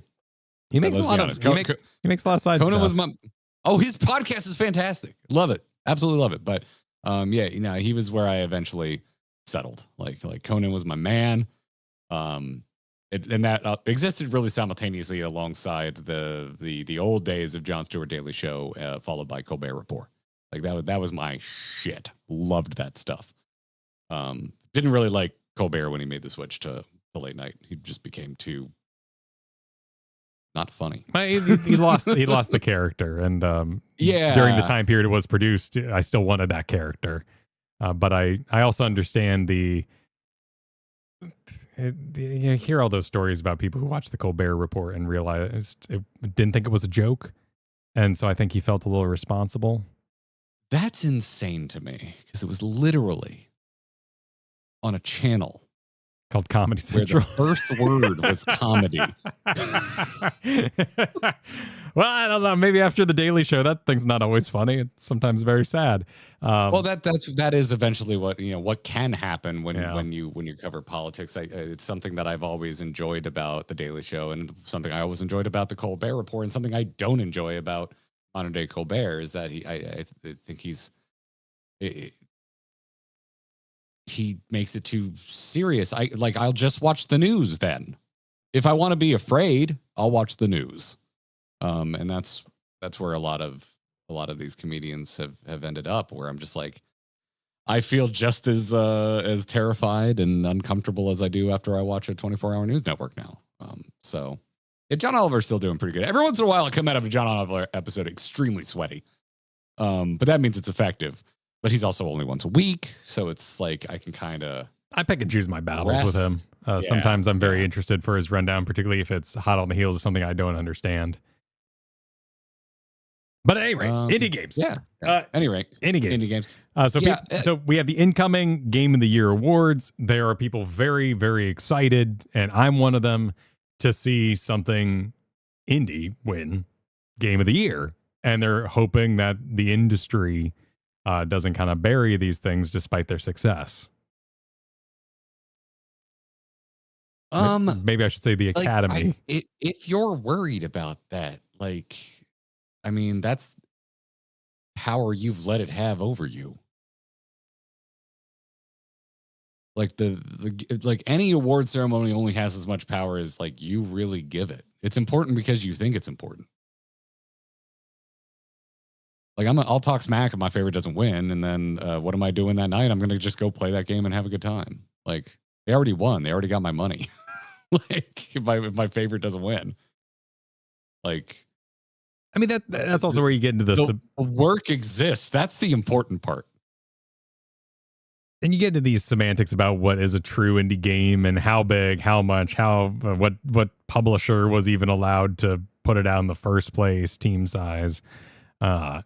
There's a lot of that going on to sort of remove, in this case, the juggernaut of Expedition 33 from the room, so that Silksong and Hades can have a better go at Game of the Year.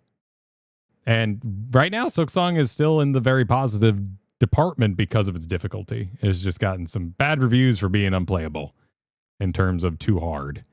It also means the guide industry, your IGNs and your YouTube videos and shorts on how to play it are through the roof. But Hades 2 actually came out overwhelmingly positive. That thing is really running away with it. Yeah, I haven't even touched it yet because I'm still catching up. The things I want to get through before award season. It's that list just gets longer. And you and I have actually beaten more games this year than we freaking ever have as a duo unit making or playing games together. This has been a banner year at Grinding Gear HQ.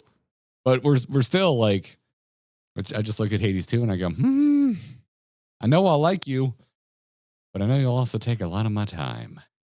Well, and that one is, I haven't actually beaten Hades 1. I've done a decent job. I've beaten the final boss 4 times. I think I've beaten 4 times with different weapons. I think I beat him twice. Yeah, and it's always satisfying.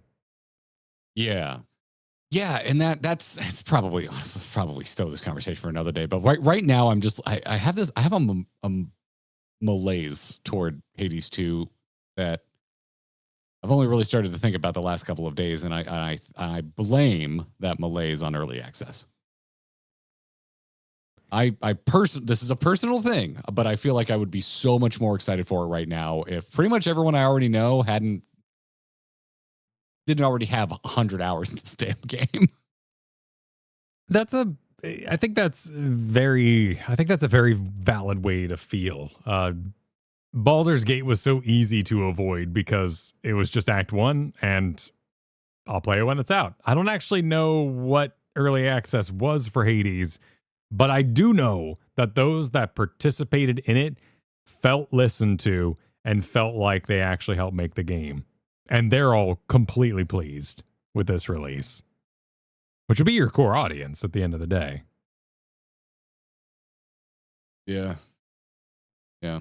No, I know early access hasn't lasted like as long as it did for Hades 1, but like that's not really my point. It's just like I just want to look forward to the game, and when it has any sizable amount of early access, I just go, what am I looking forward to?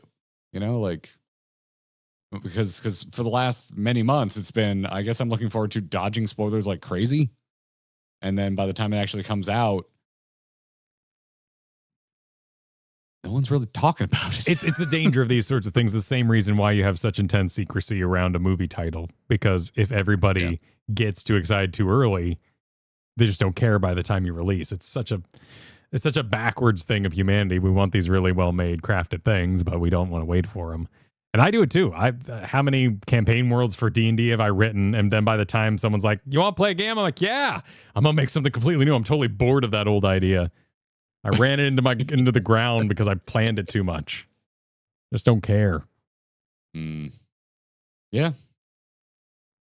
And that's just, it's kind of like, it just feels like it's already been out. I feel like I already missed a boat, and I don't see, this feels like an arbitrary date and not like the actual release date. It feels like actual release date already happened and I already missed it. And I feel like the public discussion of the game has kind of followed suit. Like, I feel like I heard a lot more about it when it entered early access than I'm really seeing much about it now. And so it kind of matches up with my own feelings. I just don't have that like excitement of like, oh my God, finally sequel to my favorite game. Hades 1 was such a word of mouth machine too. Yeah. I was really late to it. And God, by the time I got to it, I was like, holy crap, how the hell does this live up to the hype? Honestly, very similar to Expedition 33. It's just like, heard it's amazing. I have this thing where I think I have maybe it's a unique form of overhype where like, because normally I hear something's good, I will just go and experience it, particularly if it's like a movie or a TV show or something. Like it takes very little to convince me to go watch a movie. It takes very little to get me to go watch a TV series. And I can be that way with games as well. But every once in a while, it just like I get so far away from that like freaking explosion around it that I go, I'll just get to it at some point. And a lot of times, conversation dies down. I don't have to think about it as much, and then I go and experience it and I have a good time. But other times, like the Expedition 33 and Hades, it's just like, I don't know. It's just how good. No one ever stopped talking about how good it was. It never really quieted down. Yeah. And so at a certain point, I just went, okay, well, I'm just going to play it. Because I get to this point where I'm like, okay, I'm gonna wait until I forget about my own expectations, and then I'll go take it on. But that didn't happen with Hades. It didn't happen with Expedition 33, and those are two very strong examples where I can feel like I was like certain it was overhyped, and then I went and played it, and it wasn't. It's actually as good as everyone said it was. It's that I know right factor. Like you go, your friend is begging you to watch a 2-hour movie. You sit down and watch it, and you're like, "Hey, I finally saw it," and they're like, "Good, right?" Yeah, and then they don't want to talk about it at all, and you're just like, "Well, what did I do with my?" Late. Yeah, because it's worn out. There's not a lot of nuance maybe to the topic. Maybe not enough characters to really dig into. No curiosity on multiple playthroughs. Like I have very little to say to someone who plays Hades. I guess I could try to tell him my favorite weapon. I like that song she sings in the room with the stuff. Yeah, and Hades is, there's so much variance. Like that is the draw of the game. That like the fun of it being a cultural moment is sharing that variance with your friends. And again, I'm like, I feel like this conversation's already happened. A bunch of people have already gotten in there and done tons of runs, and the community soup has already been boiled. So it's a weird one. Here I was saying we should table this because it's not a fully formed thought until later, and it'll probably take too long. And here we are. We had the conversation. It's a basic of playing games and the hours required. I think that's why I'm happy we've moved away from, and the whole season's out now, because that was just a speed run to see who could manage getting enough time to enjoy it fast enough. I mean, Netflix still does it. They do it in a slightly more annoying way with their bigger properties, where it's like half now, half later. It's like, cool. I love that. That with an 8-episode season. Yeah. 4 episodes. Thanks for the 4 episodes, I guess. That one isn't as bad to me as 9 episodes that go exactly over 2 months, so they get a third month out of you. That's where I get a little grumpy about scheduling. I will take that any day over just lump dump. Because if it's something I like and I actually like seeing conversation around it, that murders all of it. The hype is over after one day. Also, if you're concerned about dodging spoilers, it sucks. God, it sucks. People do not wait. So yeah, I am firmly back in. Please release your stuff week to week. I'm back in that camp.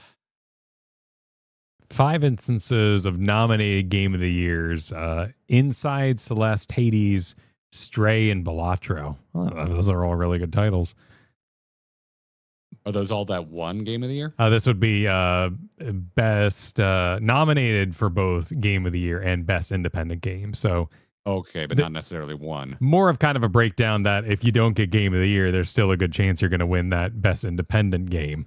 And those are all pretty well independent. I don't really have an argument against any of those. You can definitely put one of them on a pedestal and say, this one is the most independent. It's as independent as it gets.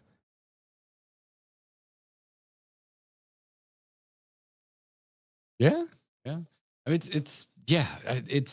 I've already been thinking about it because we've been playing so many games and enjoying so many very, very good experiences from indie or just smaller teams. Of course, this reignites the whole what the hell even is an indie conversation, but I can, in this general conversation, I throw Expedition 33 in here because it's not from a major tentpole conglomerate, but probably I wouldn't call it an indie game. I would call it like a AA game.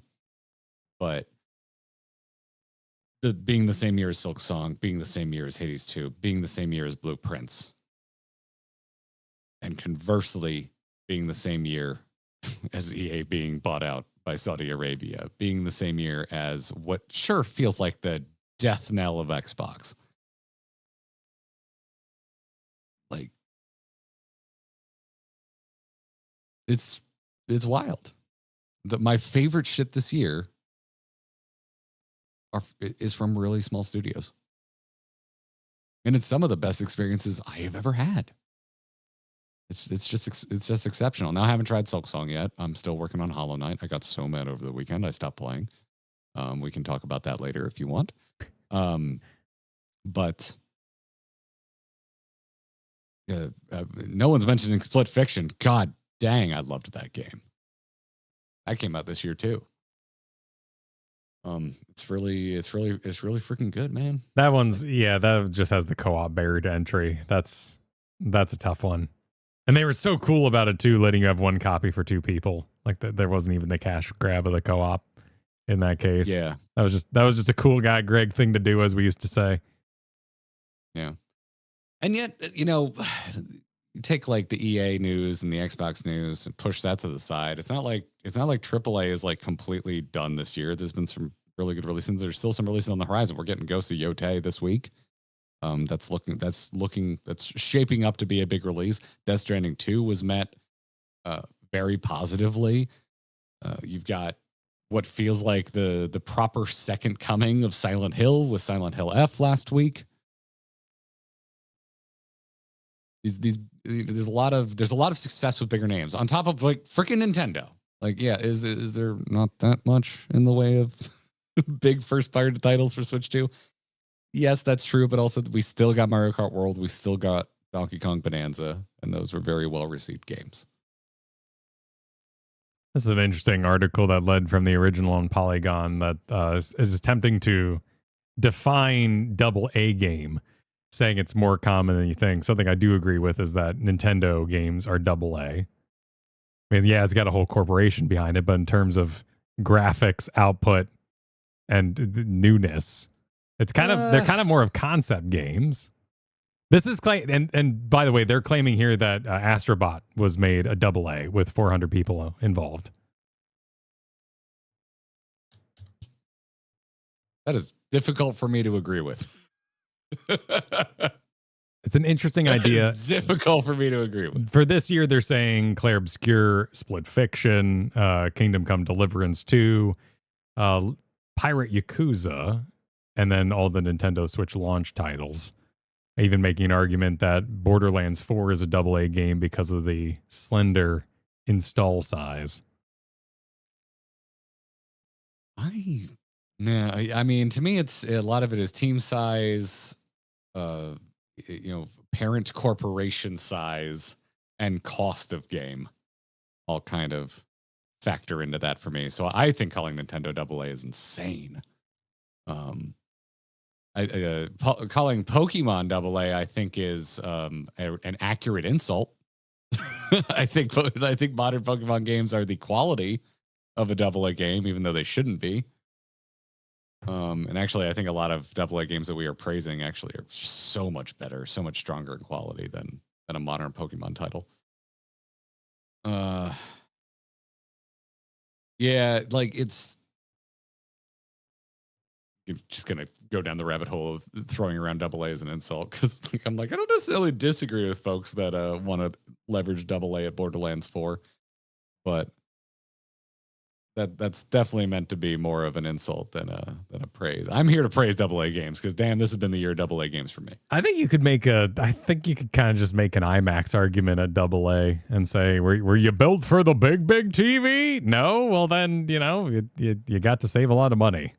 That is actually more of a perfect analogy than I think you even realize, because IMAX is just as confusing and as much of a difficult to see through morass as what is actually a double A game. I'm sure. Like most IMAX movies are not actually IMAX. Yeah, because they got to be shot with the official camera, right, to truly be.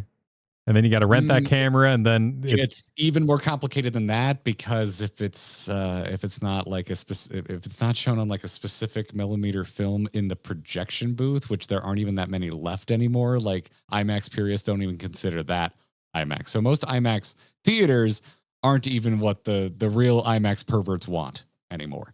Well, and then Batman Begins destroyed one of the cameras, and they haven't been able to replace it since that day. There's only 2 cameras left in the world that officially shoot IMAX now.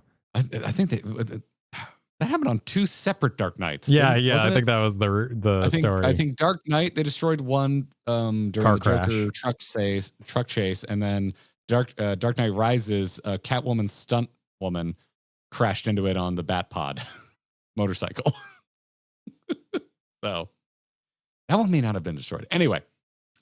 I digress. Well, and like Moon, you ask a great question. Is it size of the game, quality? There's also people who don't think a indie game that has a real publisher with the money to back them up and perhaps have a safety net for the developer should be counting as a double A game. Yeah, and to me, this all falls under like the conversation we were just having about game awards, to where like I feel like we get so hyper focused on the definition of this that it ceases to be a valuable discussion. It doesn't really matter. Where at the end of the day, I think what a lot of us want is to empower smaller teams to be creative, because in a world where we are increasingly concerned about corporate overreach ruining the titles that we love, the real wins, the real creativity are coming from these smaller and these nimble teams. I don't really care if it was 7 people or 100 people. I just want the medium to thrive, and I want actual art to be created. This article goes on to say that the cusp of AAA is Monster Hunter Wilds, which had 2,000 people in the credits, but that's on the cusp. I think it's more just about how many fingers are in the pie, and that's why one of the most important game awards that they can give is director. Because that Capcom's interesting. Capcom's an interesting one because I would look at most of their games and go, yeah, these are big budget tentpole releases, household names. Everybody knows them. Everybody loves them. You're going to buy a T-shirt with these characters on it. But then they've got, what's the game that I think looks cool with the spaceman and the android girl? That looks really small scale. You're gonna have to be more specific. The one where she eats the hard drive. Yes, the new one. Yes, okay. Help me, Chad. The new one. I can't remember. We talked about it last week. I don't remember it anymore. But that seems really small in scope compared to Pragmata. Yeah. That seems a little more reined in scope compared to a Monster Hunter release or a new Resident Evil. Like, are you going to make an argument that Resident Evil's AA? I think that's nuts. Like no, that's clearly AAA. Kyle, I don't know art, but I know what I like. I don't know AAA, but I know it when I see it. I think that's... I can't define it. This is why there's so many arguments. I can't define it for you, but I can tell you you're wrong. You could, but you know when you see it. I mean, that's just a feeling. Absolutely. So let's move on. You can tell me about your Hollow Knight. What the hell did you do? What did you do to yourself? I lost 3,000 Geo on a jump puzzle. 3,000 Geo. That's quite a bit. Yeah. So what jump puzzle? Which one? The one far east in the Crystal Peaks. Okay. What was it? One where you had to pogo across the rocks, or? It was the one with the flipping platform. So the second you touch the platform, it flips over to the spike side. Oh. And it's full of those. I don't know what the enemies are actually called, but they're like a bat that are carrying gems, and they shoot a shard at you. Yeah. That if it touches a surface, expands like a flower. Kind of dominates the terrain. I don't think I have met an enemy or a boss that I hate as much as that enemy. Every boss I have fought was easier than dealing with those guys. So you were on your way to get Crystal Dash then. That's cool. I already got Crystal Dash. Okay. You can't access this until you get Crystal Dash. Yeah, I know exactly what you're talking about. What was down there? I don't know, because I got so angry I haven't picked it back up since. I hate the little... There's guys who just... Any flyer that shoots things is just the frustrating ones, but there's...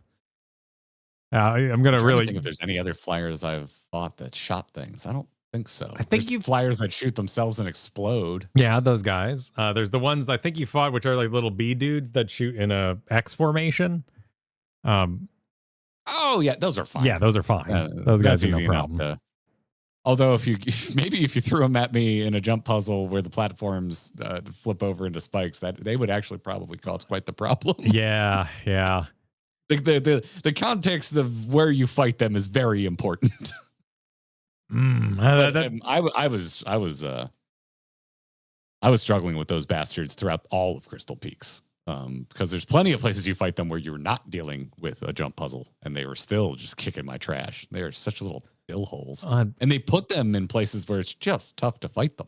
Yeah. There's sometimes you just turn around, you just restart the map so that you don't have to deal with whatever they've created in the zone. And it's really killed my momentum of wanting to beat this so I can get to Silk Song, because I'm like, oh, all I've heard about is how hard Silk Song is, and for my first 10 hours in Hollow Knight, I'm like, I don't know, man. I'm enjoying this so much that the harder version of this seems great. But yeah, I got to that and I was like, oh, okay, they found it. They found something that I find objectively just not a good time. The bullshit. which are those bullshit flyers. Yeah, it seems like there's a limiting factor, but there isn't one. The bullshit can always go up. And yes, the helicopter blades or whatever the hell you're dealing with can always have more things online. And I'm sure I could be like, well, have you found the bank, Garrett? You should have deposited that in the bank. That's clear across the freaking map. Like you were supposed to know where it is in the first place. I did find the bank. But I got because I only have so many slots, and the useful slots are all more than one. So I just had an extra one slot. So I threw the one where the Geo comes to you. That's a nice one. I love that one. And so honestly, it probably won't take me that long to get that much Geo again. Because when you have that on, you look up and you're like, oh shit, I made another K. All right, cool. So that's why I didn't go back to the bank in the first place, because that's just kind of like what I accrued finding crystal peaks and then starting to progress through it. Like I ranked up so much geo so quickly that I was just like, who cares? And you're right, it is just such a freaking journey to get over to the freaking bank. I did just get the tram pass though. So that's great. Yeah, that's a great. Getting around did help a lot better, but up until that point I hadn't spent a lot of time experimenting with it, so I still don't really know like how much more convenient it has made getting around or not. But yeah, probably the number one thing that I understand it's there for a reason, but like my number one complaint so far through my Hollow Knight play has just been like, God damn, this needs more fast travel locations. Man, things like the tram help out a lot, but when you're budgeting your time gaming, you do have play sessions where you got nothing done, and that's tough. Yeah, like I had a week where I essentially made no prog because I just didn't know where to go, because I had forgotten about where the Mantis Lords were. Well, like I had found that downstairs area and I just like kind of forgot about it and didn't mark it, and it's on the map, but kind of easy to miss. Yeah, or like Bloodborne where you got to go farm, or Diablo, any MMO where you got to go farm something so that you can play later. There's been full play sessions where I've been like, I am going to the awful place tonight. I'm going to walk myself there now. So hopefully I will be in location for enjoying myself a bit later. And if there's some people in chat saying like, I just didn't like platforming, that's supposed to be the relaxing part. So I think it's safe to say, if you didn't dig that, it's done. I really like the platforming. Yeah, I think it has very good platforming, and I like platforming for the most part. But that particular puzzle was just like, this would be hard with no enemies, you evil bastards. There's only I've really only got one complaint about platforming in Hollow Knight, and that's you can jump off the same wall infinitely so easy. It's just so unstylish. I want a Mario jump more, and I rarely have a reason to, because I can just crank my stick back into the same wall and just go whoop, whoop, whoop, whoop, whoop, and get where I'm going to. I could force myself to be more stylish, but why would I? And there's sometimes bullshit on the right wall when I'm climbing the left wall, and I'm happy I can do this because I don't get to deal with this bullshit. But there is totally something about that is unsatisfying. And that hasn't bothered me too much. That hasn't bothered me. There's been like 2 instances where I think because of generally how easy it is to pull off a wall jump, that the margin of error to even make connection with the wall to start the wall jump is so tight that I just found annoying. But I think I can only count on, I think there's only 2 times where I was like, the starting jump point is just such a tiny little area that you can actually land that it annoys me. But that hasn't bugged me too much. I still think the game's incredible, but yeah, I just had a moment where I was like, I am done for a while. My 3,000 loss moment was you did the jump puzzle, and then in the middle there was a little button you could hit to make a bridge fold itself up so you could get through the first half, and then you'd engage the second half of the jump puzzle, and then you could extend a bridge when you got through that whole thing. Oh, that was getting to the city, right? Yeah, I think so. It's very much like early mid-game. Yes. Yeah, I almost lost all my money on that. I went down to 1 health on that. I died, and it placed my ghost further in the jump puzzle than I had ever been so far. That's exactly what happened to me in the jump puzzle that I died in. Yeah, that ghost. It put it up, and I made it to it. But there was another enemy in the corner that wasn't one of the flyers. It was a ground enemy, and I wasn't even expecting it to be there. And I needed 1 more hit on my soul, and this little roly-poly asshole got me. And I was just like, I'm done. I'm out. Such a shame, dude. I was really just I was just grinning ear to ear, dude. I had just fought the dung defender. Nah, that guy's great. I love that dude's amazing. Like, I was making so much prog. I got the rail pass. He's so much fun. Oh man, yeah, I absolutely flamed out on that jump puzzle. It was, it's just one of those. It's an intensely selfish feeling. I hope it's I hope people listening are like, I can identify with that. Yeah, 'Cause Domo. otherwise, I'm sure I'm coming off as weak. But the thing about, Man, I think that's one of the relaxing things about talking about Hollow Knight is it's not always weak because you just said you beat the Dung Defender, and I pretty sure I had the pass before. Like, so much of the game is about what path you personally took. And if one of your friends is like, oh, that boss, that thing was freaking easy, they may have farmed an area you'd never seen in your life right before that. they may have had different abilities. Yeah. Yeah. Yeah, I don't know. And yeah, he was, I think, he might have been my first one-shot kill. Like, I got him right away. And I don't think I've done that with any other boss yet. So I was also just like kind of feeling myself. I was like, hell yeah, I'm getting good at this game. Well, and then it immediately humbled me. I think that's just kind of the I go underground factor. Like, very rarely do I see a boss go underground and I freak out. I always go, oh, a Nubarak, nice. and I wreck their dumb faces. Like, why even bother? I was there when they were written, kind of thing. Exactly. Yeah. I'm right there with you. So I still love it. I still think it's an amazing experience. I'm just mad at it. You know, I got into that selfish mode where I'm like, man, I was having such a good time and now I'm not, and I wish I was having a good time again. Sometimes getting over that hump and just getting yourself back in is certainly the tough part. Some of them you just need a break. We're also playing Expedition 33, which is also like, it's hard.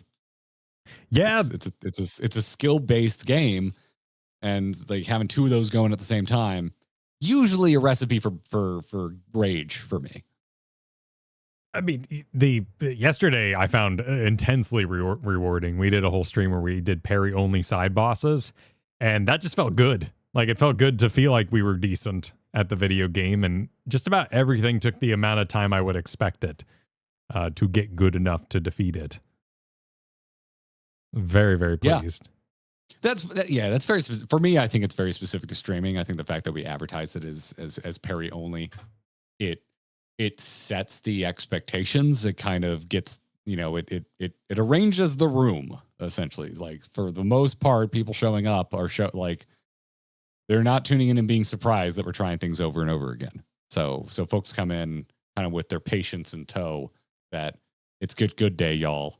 We're gonna watch these guys die to the same boss over and over again. And so, like, I like that. And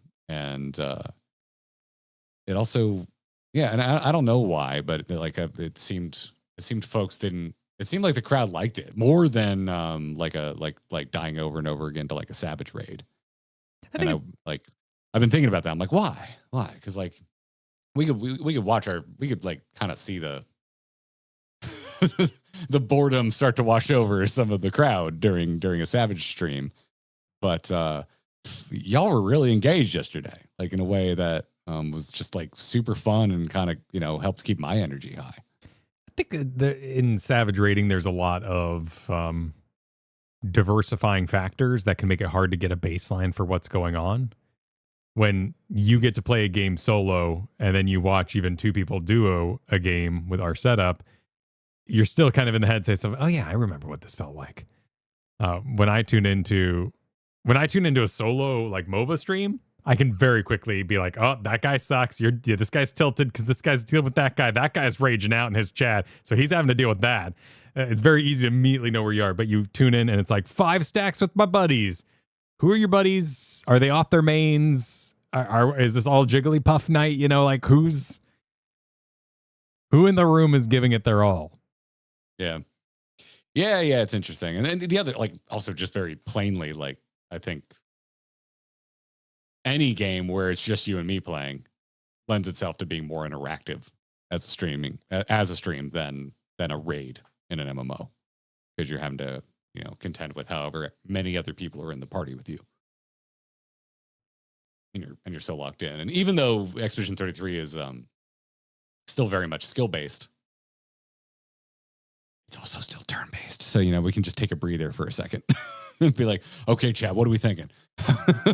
What's next? What am I getting wrong? Those regular breaks are really nice, and whatever you choose to stream. Had a lot of fun doing the Final Fantasy retro games as well. I'm looking forward to getting to 4 here as we get later in the year. It's already the 10th month, but there's still time. There's still time.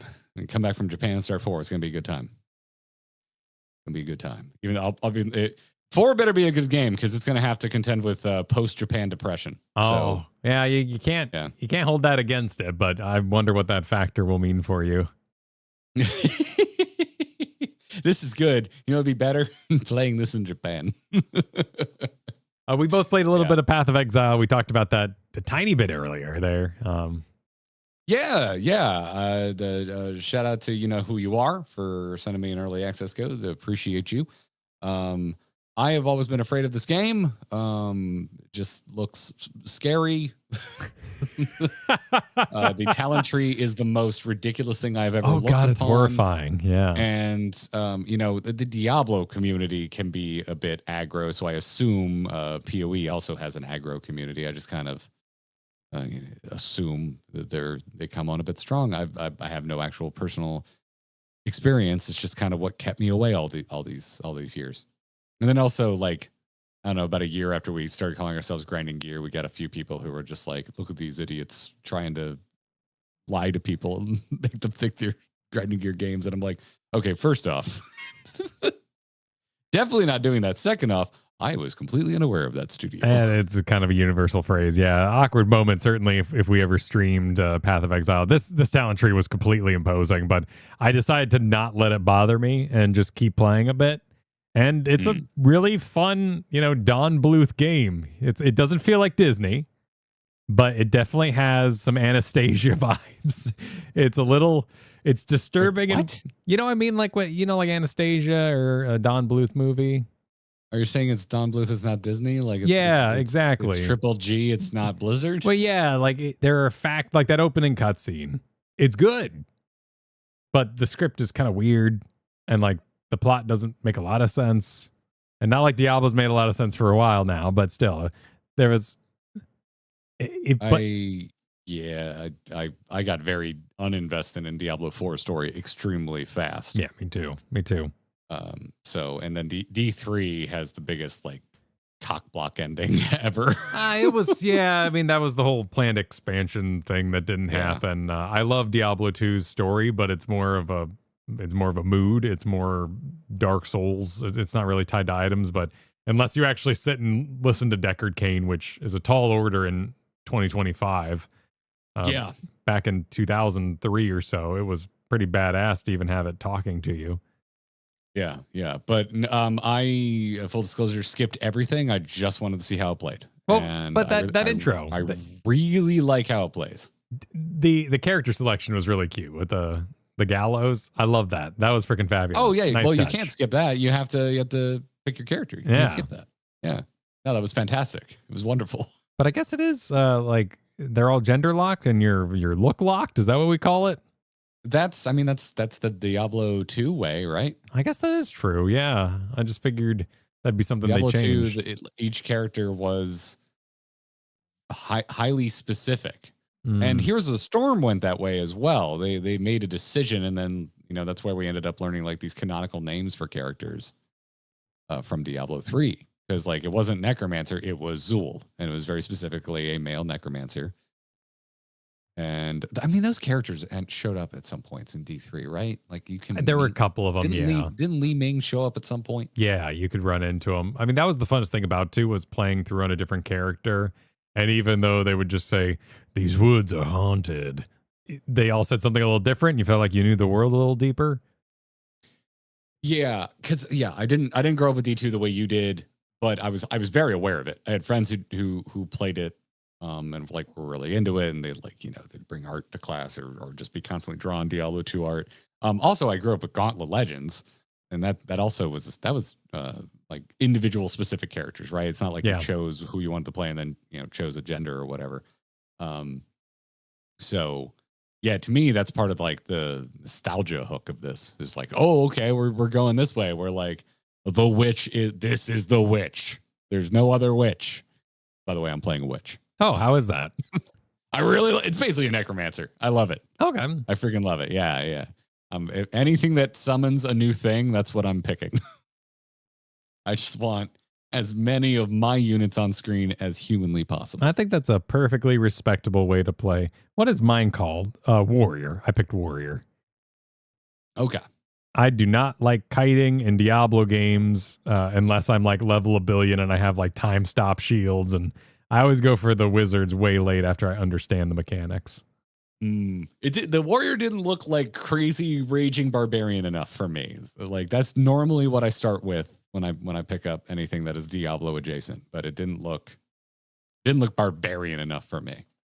I like the tactical slow movement was working well for me, and I think the monsters look pretty sick. Even these the worm bosses that they're kind of going within their storyline. It's a pretty good touch.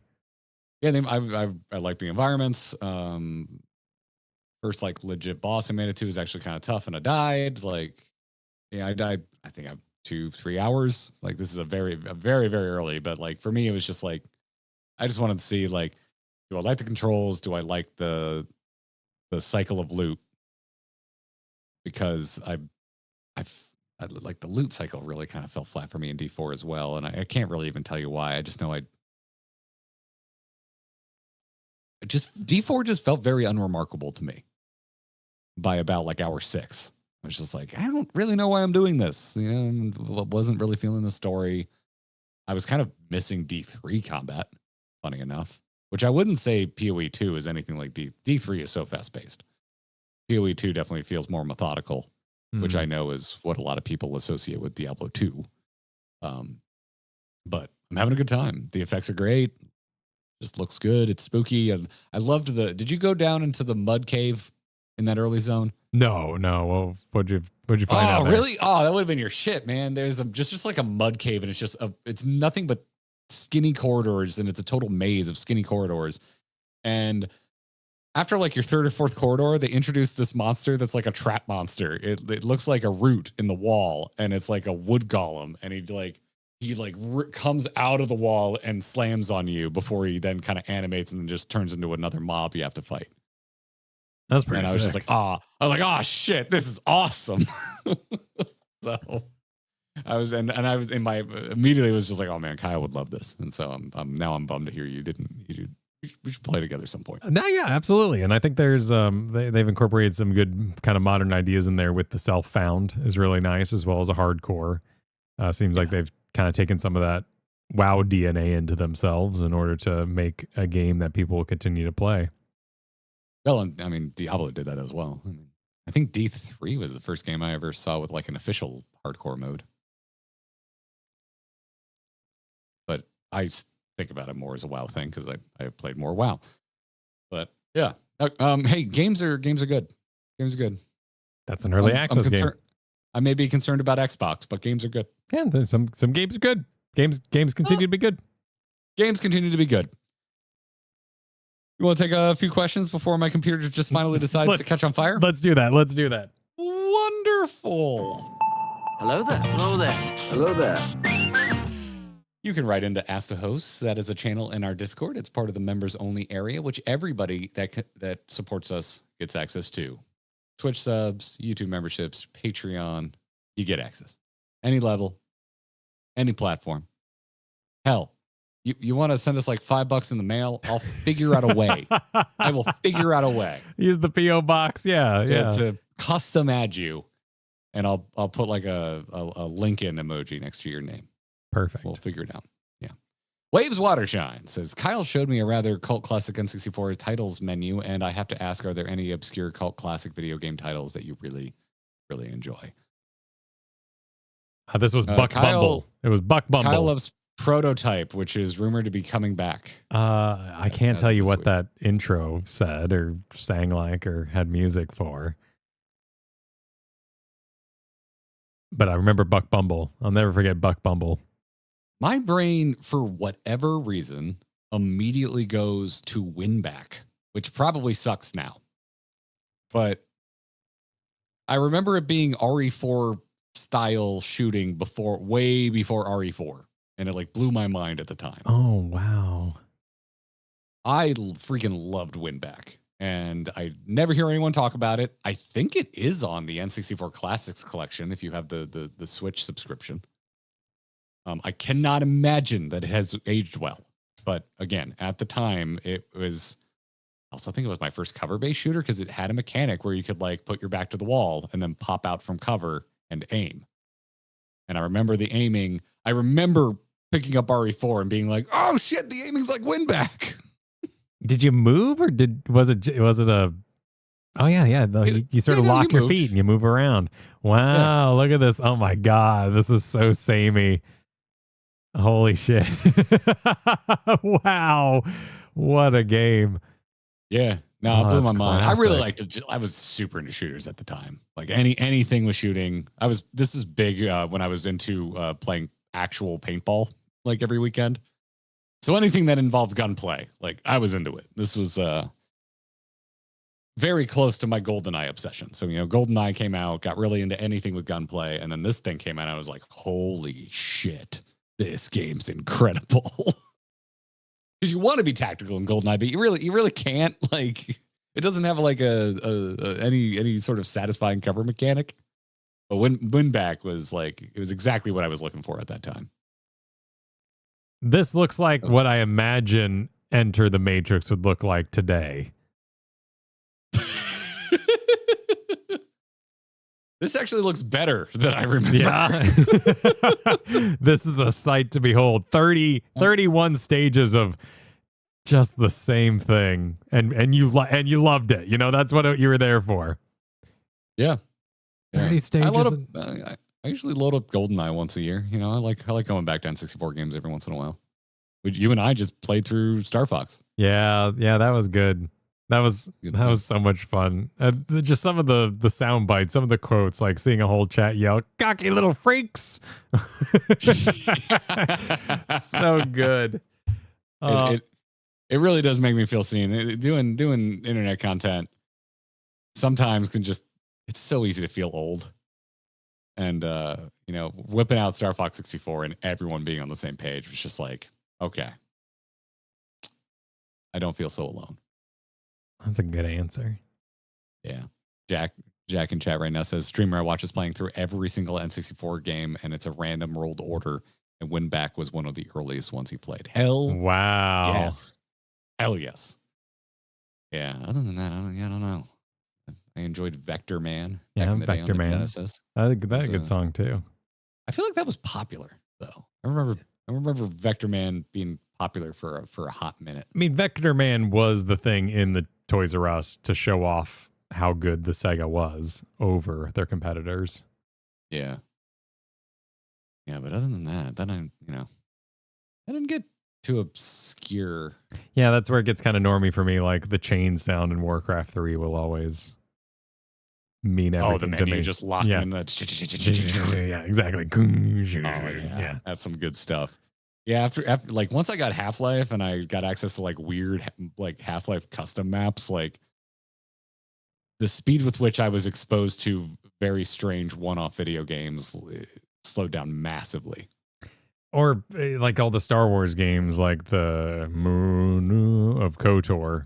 That's very nostalgic, but I don't think I could handle playing another game that has like.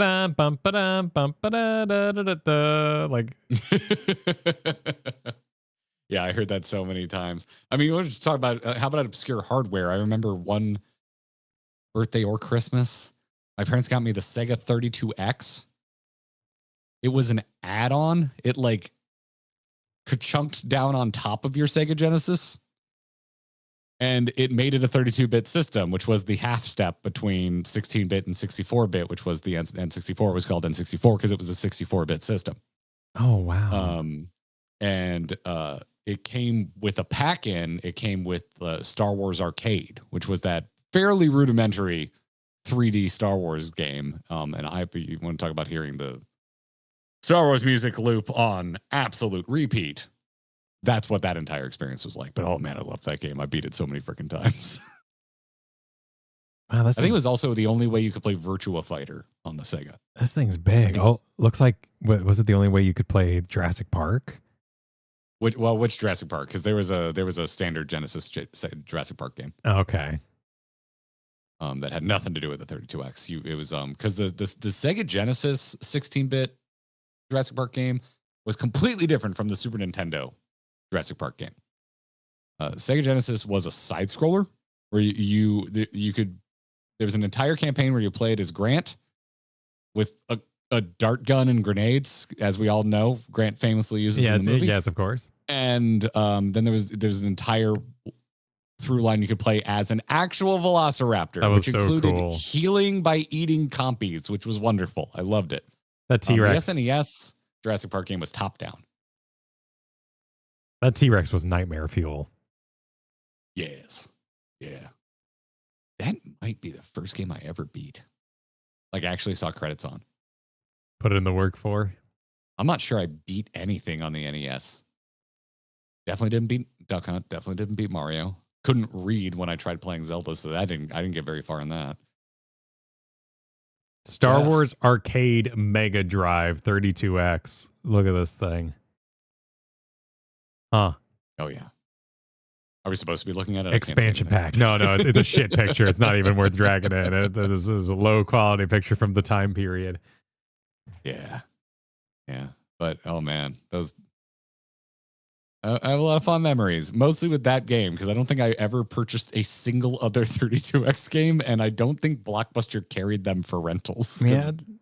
It was a very under-adopted piece of hardware. The expansion pack for N64 got some games. I definitely played Donkey Kong, Majora's Mask.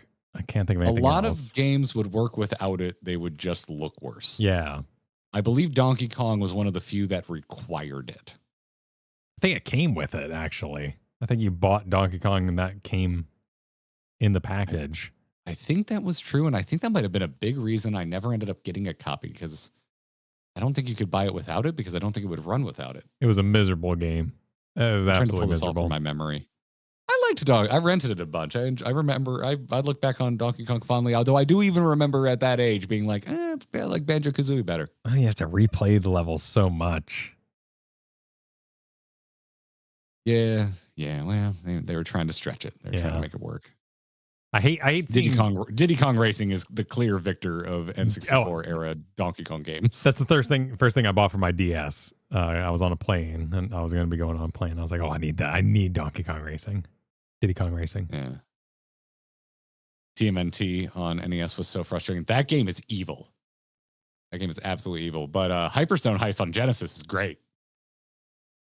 That is the not quite Turtles in Time, because SNES got Turtles in Time. But beat that a ton of times. Bunch of freaking times. So, yeah. Fun stuff. Let's see here. I got so many windows open in so many places because my computer keeps exploding. What's the next question, Kyle? It comes from Abovan. Okay. He says, what stories that you think would only work within the medium that they are told in, as in video game stories that only work because they're a video game? Novels that only work in book form. Are there any stories that you think could be told better in a different medium? Are there any stories that you enjoyed but wished it was told in a different medium? Oh my God. That's an interesting thought. I find most books are better off books. Because it's just this is so cheesy most of the time when you actually like picture it in reality. Why would you say something so brave and yet so controversial? Yeah, no, and I really like when books start with excerpts of like journals from other parts of them, which I guess you do in video games plenty now because you find journals or audio logs all around. That's not completely foreign. If you told me this before, I thought Last of Us TV show was commendable. I didn't see the point of it because it was a video game that did an amazing job being a video game.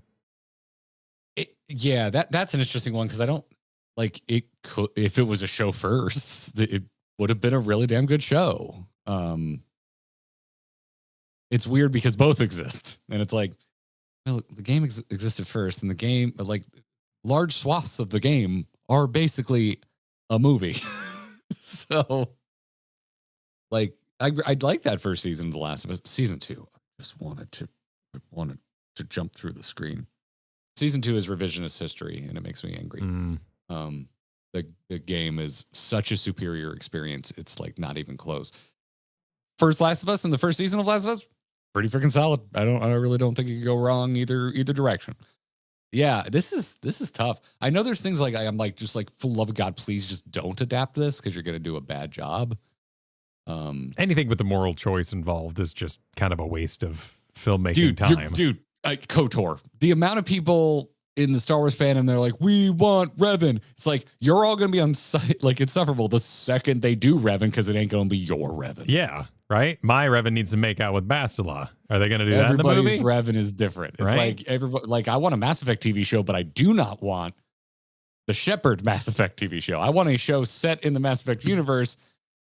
Don't even utter the name Shepard. Right. Yeah, you could like homogenize Shepard down to their core, but I don't think you leave anybody satisfied. Yeah. Yeah, I do think Revan showed up in one of the Lego shows, but it's the Lego show. That's fine. Yeah, that's Lego. The Lego Star Wars shows are pretty freaking tight, by the way. They're really good. Lego Jurassic Park kicks ass. They're funny as shit, and that thing's just got its own thing going on. Yeah, I need to catch the sequel. I really liked the last Star Wars Lego thing they did on Disney Plus, and they just came out with a direct sequel to it. So I want to see that. Anyway, I think MMOs would work because you could tell smaller stories inside them. They need a strong world, and then you just like the Fallout show is just so good because it doesn't aim to retell stories from the game, which all Fallout games have a lot of personal agency. So I think it would fall flat for a lot of people. They just tell a whole new story set in that world, and boy, do I just really think that's how you should go for most game properties these days. Well, I mean, the New Vegas is very much on plot. That'll be interesting to see. Yeah. I really like that show. If you ever pick up Fallout, you let me know. I don't care how late, how late of a talk we end up having. I want to talk to you about the Fallout show. Oh no, yeah, that just looks like a good time. Oh, you know what I would watch? I would watch Elden Ring done by the Samurai Jack team. Oh, holy shit, that'd be great. That's the other place this question sent me, was thinking about all of the things that started animated and I hate the live action adaptation of. Like not even like this is better in a visual medium. Like the very specific medium it was made in is important. Like there's so many things that were animated. I'm like, no, this is peak as an animated piece. The live action doesn't make it better. Pretty much any anime I've ever seen the live action adaptation of falls under this bracket. Most Disney things fall under this bracket. Let's even say all. I like the live action Aladdin. It's not better than the original. I loved The Jungle Book as a kid with Carrie Elwes. Is that how you say their name? That was phenomenal. Oh, yeah, dude, I'm right there with you. That wasn't Disney, though, I don't think. That was Disney. That was an official Disney. The 1994 was... Oh, my God, it is. Holy shit. Yeah. Holy freaking shit. Yeah, that movie goes hard. Like it had... You know what? We should watch it again and see if it holds up. I think it would do... I think it would do okay. I'm trying to think of... Because, like, it's not like anything would be wrong with it, right? It's British imperialism. Like, we knew that was bad then. So it's not like they're acting like they're doing a great job anyway. Yeah. I guess John Cleese might be a little more happy than perhaps we'd want him to be, but I can't really think of anything that would age weird. Oh, yeah. Sam Neill was in this. Oh, my God. Yeah, he was, I think he was not the dad. I think he was the commander. This cast is exceptional. Lena Headey is in this? Holy shit. King Louie's in it. Yeah. The we need to do a orangutan. watch party. We need to do a watch party for 1994 Jungle Book. But what it did was it made a live action where the animals were just animals. Like Baloo didn't song and dance. Bagheera, I don't know if he ever was. Well, even called that's what they Bagheera. did with the Favreau live action one, right? They did the hyper realistic but still talking animals. Yeah, and that's where you get the big divide for me, and it just kind of loses its cartoon quality. And why do we even do this in the first place? Yeah. For those in chat that are confused, there was a live action Jungle Book that Disney made in 1994, long before the trend of them live actionifying their classics. And yeah, I freaking loved that, and I would watch both because I really liked the original animated Jungle Book as a kid, and I just remember just kind of bouncing back and forth between these two and being fine with it. I'm trying to. Like, it didn't confuse me. I'm trying to find a good picture of the cast here, but yeah, no, Sam Neill. No, the tiger in it. What was the tiger's name in Shere Khan? Shere Khan. Shere Khan. Yeah. Man, I want to watch that. I want to freaking watch that. Shindietta, thanks for the super. DC should stay comics or animated series and / movies. I also think they may be good as live action TV. Movies just don't cut it. I mean, there's a reason. I really like the new Superman. Was it an really origin story though? Superman. No. Really? Okay. Which I think made most of the movie better. I think that's part of why I didn't like the Lex Luthor. Because the whole thing just feels like it's just like kind of picks up where a conversation you weren't a part of left off. And I think it worked for most of it because I'm like, I've seen enough Superman stories. I know how Clark works. I know how Lois works. It's nice to just kind of see them in the middle of their relationship. Hell yeah, that's awesome. But like, Lex was so one note that I'm like, I feel like I need to see why he's this one note because it just didn't. It was my least favorite part of the movie. Yeah, I know. Everyone's telling me my Lex take a shit, Jed. I'm aware, but it doesn't change the fact that that Lex Luthor just like kind of bored me. And yeah. And as I mentioned, I really like that actor, and I'm just like, he's good. He's good at what he does. Give him more to work with. Why we being so simple with our villain? Anyway, yeah. Anything that you'd rather see animated that was live action? Avatar: Last Airbender. That's not the question. That is not the question. Yeah, damn, dude, they need to just stop. They just keep doing it. They just keep doing it. Just for fun, what was the last movie video game you played? Movie video game. Yeah. Holy shit. Spider-Man doesn't count, right? Because it's not a movie tie-in.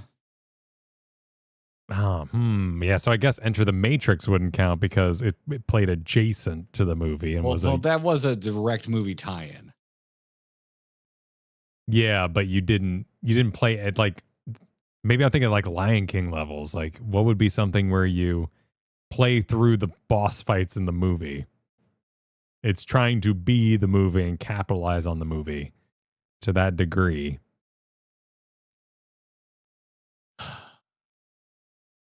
I would call the Enter the Matrix game a movie game because it's like directly tied in.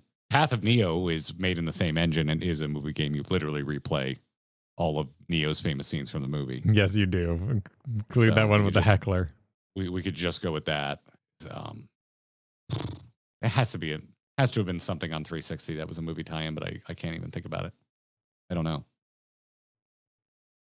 Play anything on PS4, Xbox One era? I don't think so.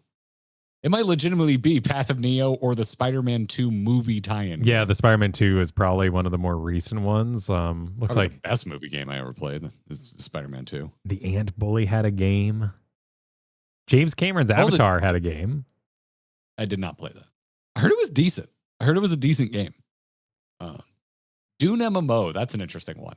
It is directly based on the film adaptation of Dune, but they also very specifically schism the time or the reality of it.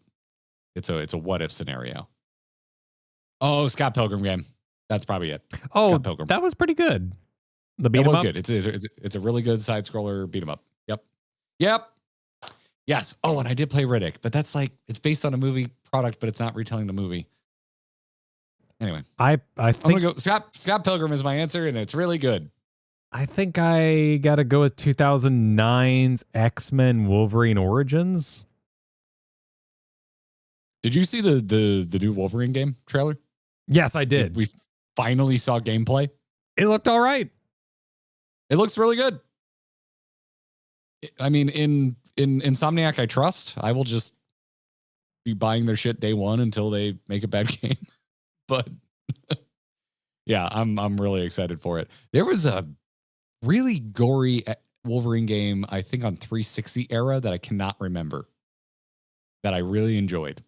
Was that the one I'm talking about? The X-Men Origins? Was it the X-Men Origins game? Did Nope. he not at all he didn't look anything like Hugh Jackman? Hugh Jackman was on the cover, but I don't think he had any participation in the product. Trying to think. No, this is not it because they're trying to make him look like that was a PS3 game and they were trying to make him look like Hugh Jackman. No, there was one. It was like kind of a stylized looking Wolverine. I cannot remember the damn game. No, it's not Origins. This is a different game. I guess Lego games would count, but I think those should be ignored in this equation. Is it Origins? I don't remember it using a Hugh Jackman model. And this guy is like so unmistakably Hugh Jackman. That would have been right for the time. Huh. I remember that game being surprisingly good. Oh my God, I just remembered that there was a Hunt for Red October game I used to play in daycare. What? Yeah, there was a Hunt for Red October. What a wild game to play in daycare. Yeah, man. That's they nuts. had it. They had it. 1991 here. That and like Echo the Dolphin. It's not like it was violent, that no one got shot in it that I remember. You just had a stupid little sub and it went up and down. Yeah, just the idea, man. Of like it was about as violent as Math Blaster. You know what the kids want? Representations of the Cold War. Yep. Let's go. That's it's a hit movie for all generations. All generations. Hey, I was playing the Jaws game on the NES at a very young age, so what are you gonna do? Do we want to hold? Oh yeah, Compside Jedi's question about favorite horror game. Aren't we doing a video on horror games? Yeah, we're going to be talking about horror. Right, actually, what I will advertise instead is go to the Discord, go to your members' channels, and you will see Best Spooky Game Poll. There is a poll up right now where we have collected names of games that you feel are horror games but have the best story. There are plenty of amazing horror games that might have lore. In this case, like I'm thinking like a Five Nights at Freddy's, but what game has an actual story, a plot that'll carry you from beginning to end? And there are about 9 different answers in there, multiple choice enabled. Vote for your favorites and help us get some information about what your favorite horror game with a story is. Okay, I think I solved it on the Wolverine issue game, Kyle. Okay. It appears there was a re-release version of X-Men Origins Wolverine where they've retooled the model to look like Hugh Jackman, and that's what a lot of the screenshots online are from. Ah, okay. I'm seeing some older screenshots here, and it is the non-Hugh Jackman Wolverine. So yeah, you were right, chat. I apologize for unintentionally gaslighting you. That game, as bad as the movie is, that's how good that game is. Think about how much that movie sucks. That's how hyped that game was. Wait, it was Origins was the one with Deadpool, right? The first ever, yeah, okay. Like shitty, not realistic, like not comic accurate Deadpool. Okay, cool. Yeah, that one sewed his mouth shut. That one was awful. That movie is. I like the one with the samurai, so I was just making sure I was not wrong. Me too. That's the Wolverine. Right? How could I confuse them? How could you confuse the Wolverine? I love the Wolverine. That's probably the winner for my most underrated X-Men movie. Like, listen, Logan's really good. I agree. It's my favorite, probably my favorite X-Men movie. But we got to give the Wolverine a little more credit. That movie kicks ass. Hang on, I think I'm giving a click to what I think is an AI article, but okay. Hang on. Damn it, Kyle. The clankers are gonna replace us. I know. Kids are using that in kindergarten. My son came home and asked me what a clanker was the other day. Good. Tell him to keep using it. This is an AI article that was claiming that Daniel Radcliffe had been cast as the new Wolverine. That is complete nonsense. That would have been very interesting, though. I could see him doing it. I don't hate that idea. I think he'd have fun with it. Yeah, I think he'd be down. I don't like that it came from a blatant lie from a robot trying to farm clicks. Just trying to get back in it. Yeah. Well, joke's on them. Their website didn't load anyway, so. Yeah. All right. And then for spooky season, Gosetsu's Chunky Sausages, also known as Crit. Everybody has changed their name in our Discord today because October. Says, what's your Halloween costume for this year? Oh. You have anything planned out for the fam, Kyle? Oh, shit. My 2-year-old keeps telling me I'm going to be an acorn. I don't know the strategy, but I'm supposed to be Why? I don't know.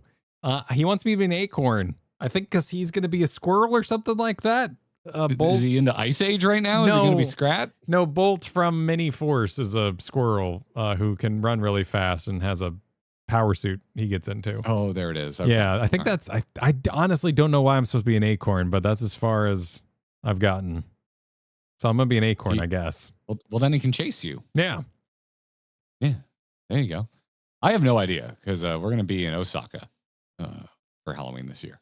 And apparently they go off there. We've been doing a little reading up on it, like, what holidays, do they celebrate there? And apparently they totally go off. But also like, what am I going to do? Travel with some elaborate costume and take up even more space in my in my suitcase? Do something simple, I guess. It depends on what the vibe is. Yeah. So my Halloween costume this year is going to be someone so full of octopus balls that he can barely stand. That's going to be my costume this year. So yeah, we don't know. We're like, maybe we'll walk around and we find a store that has costumes that are actually in our size and we get in on the festivities. But I'm not holding out hope. When I was in high school, I worked at a guy's haunted house. That he ran out of his house. I was Jack Sparrow in the front lawn, and I got to yell at everybody all night. It was delightful. I did that for 3 years. So every Halloween, I'd go to this guy's house, dress up as Jack Sparrow, and yell at kids. It was he had such a badass setup. His kind of claim to New Mexico neighborhood fame is that he was friends with the guy who did the projector in the Haunted Mansion to make the head sing. So he had his own set of singing heads. Oh, that's exceptional. He owned a Batmobile. He owned just a bunch of trinkets, and he dresses the Joker every year. I had a stormtrooper salute me when I was Kylo Ren a couple years back. That was fun. Nice. Yeah. I had multiple kids not know who Beetlejuice was. Yeah, that makes sense. I mean, Beetlejuice is pretty scary, The kids shouldn't know what Beetlejuice is. If they're cool kids, they should. Well, they're a little, they've seen the movie. Maybe show them the cartoon show. Maybe that would be okay. Just go as Verso, says John. Yeah. Go as Verso. Verso in the streets of Japan. All right. That's what I guess I could bring a pretty casual Expedition 33. You could? Yeah, we found that kind of pirate shirt last, stream. You just bring your tight jeans and your pirate shirt. You're good to go. Yeah. Okay. All right. A plan is coming together. It's our literal actual anniversary too, though. So if Katie just wants me to suit up or something, that is her prerogative. Anyways, that's going to bring us to the end of a truly cursed edition of the Grinding Gear podcast. Check out our Patreon. It's over at supportourbromance.com. This is the final week of our Patreon-a-thon. Still 2 stretch goals left to go. We'd love to see those unlocked before we end this week. And a huge thanks to our recent patrons, of which there are many. So let's start with thanking Baxter W., Lurking Way, Raikara N., Nikki, no last name given, Kahaya, Jassel, El Gato. Two words, not like the brand. Jonar, Crispy, Shirky, like jerky. Like jerky. Yeah. Pizza 19191. I hope that's not a password. Andrew D.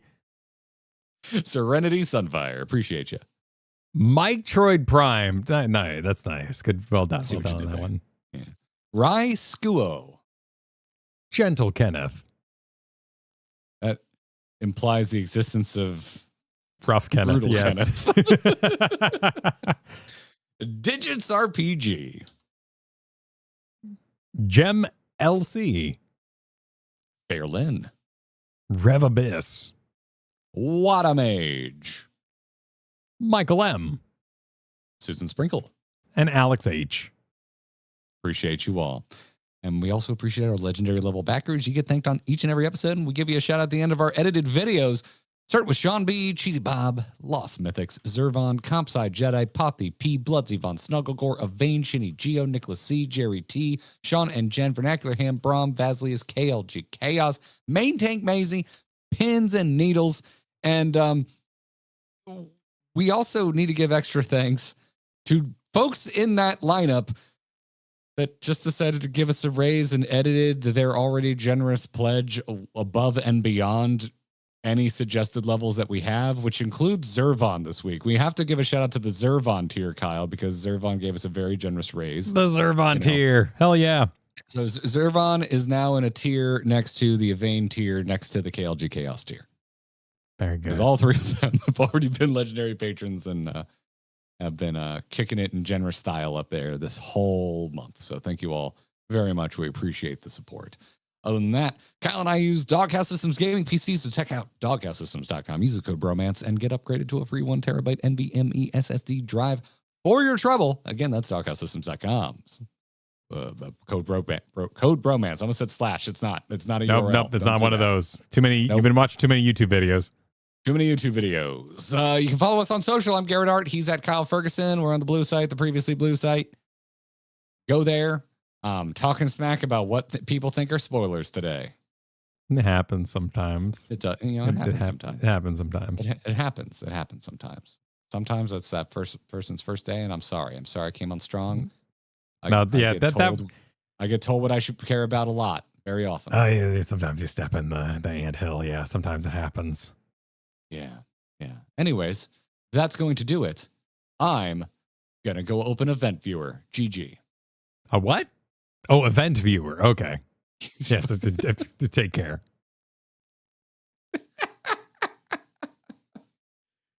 You think I'm opening a store or some shit? No, I thought that was really hot. You're getting an event open, so I was just confused. I'm gonna go open Event Viewer. I was just Event confused. Viewer. I'm gonna see what keeps crashing the computer. It's fine. It has stayed alive this entire time, so I'm assuming out of date GPU driver. That could very well be that explains your repeat Discord installs, is if you have other things out of date. Okay. Because it's just not applying itself correctly. Yeah. I see. I was having issues with the TV that I use as a monitor a lot more than usual today, which usually means something's going on with my graphics driver. Sorry, what were you going to ask me? Oh, no, I was just saying, I see the post here in the GG podcast channel about the combat add-ons disabled for endgame content in midnight. I'm curious to look into this. We'll cover it next week. The what now? This would be WoW is doing its battle against combat add-ons, trying to clean up so they don't have to battle add-ons while making content. They're starting that? Yeah, and looks like they put up some sort of rundown of what's allowed and what's not. Oh, wow. But it's very reassuring, so I have to, read between the lines a bit. Because interesting. It looks like they're trying to limit aspects of weak auras, but not all of it.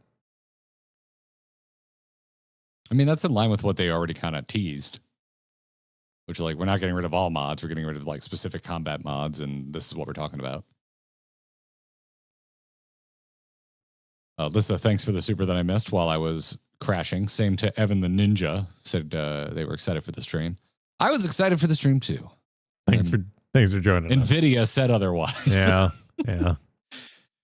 Oh my goodness. What an experience. Yeah, I've gotten so uptight about doing my updates ever since I had that weird my Ethernet port was out of date in 2023 that kept crashing our stream. But it also means I get to deal with wonderful shit like Road being like, "Hey, we have a new program for you." The firmware updates? Oh, just kidding. You can't use this because your mixer's too old. Press this link now to install the one you can still use. It was just an ad, basically. They wanted to advertise me to upgrade by showing me what could be. They have really good customer service. That bums me out because I do quite like them as a company. They have helped me out with some really dumb shit. multiple times. Well, Garrett's gonna go check that event viewer. I'm gonna get this downloaded and sent back to you. Does that sound good, Garrett? And yeah, I mean, I can try and download it just if I'm doing the editing, I can just as easily try and download it myself. Okay. It's like cut out the middleman of internet tubes. Yeah, if you got the video, you should be able to see where you disappear or at least are smiling too long. So yeah, that'll probably be the easiest way to do this. So podcast will be late going up. I will do my best, everybody. Cool. Thanks for watching, everybody. We're going to get streams scheduled for the next while. So look forward to all the announcements on the Discord. Follow us there. GG, love you. Bye, everybody. Love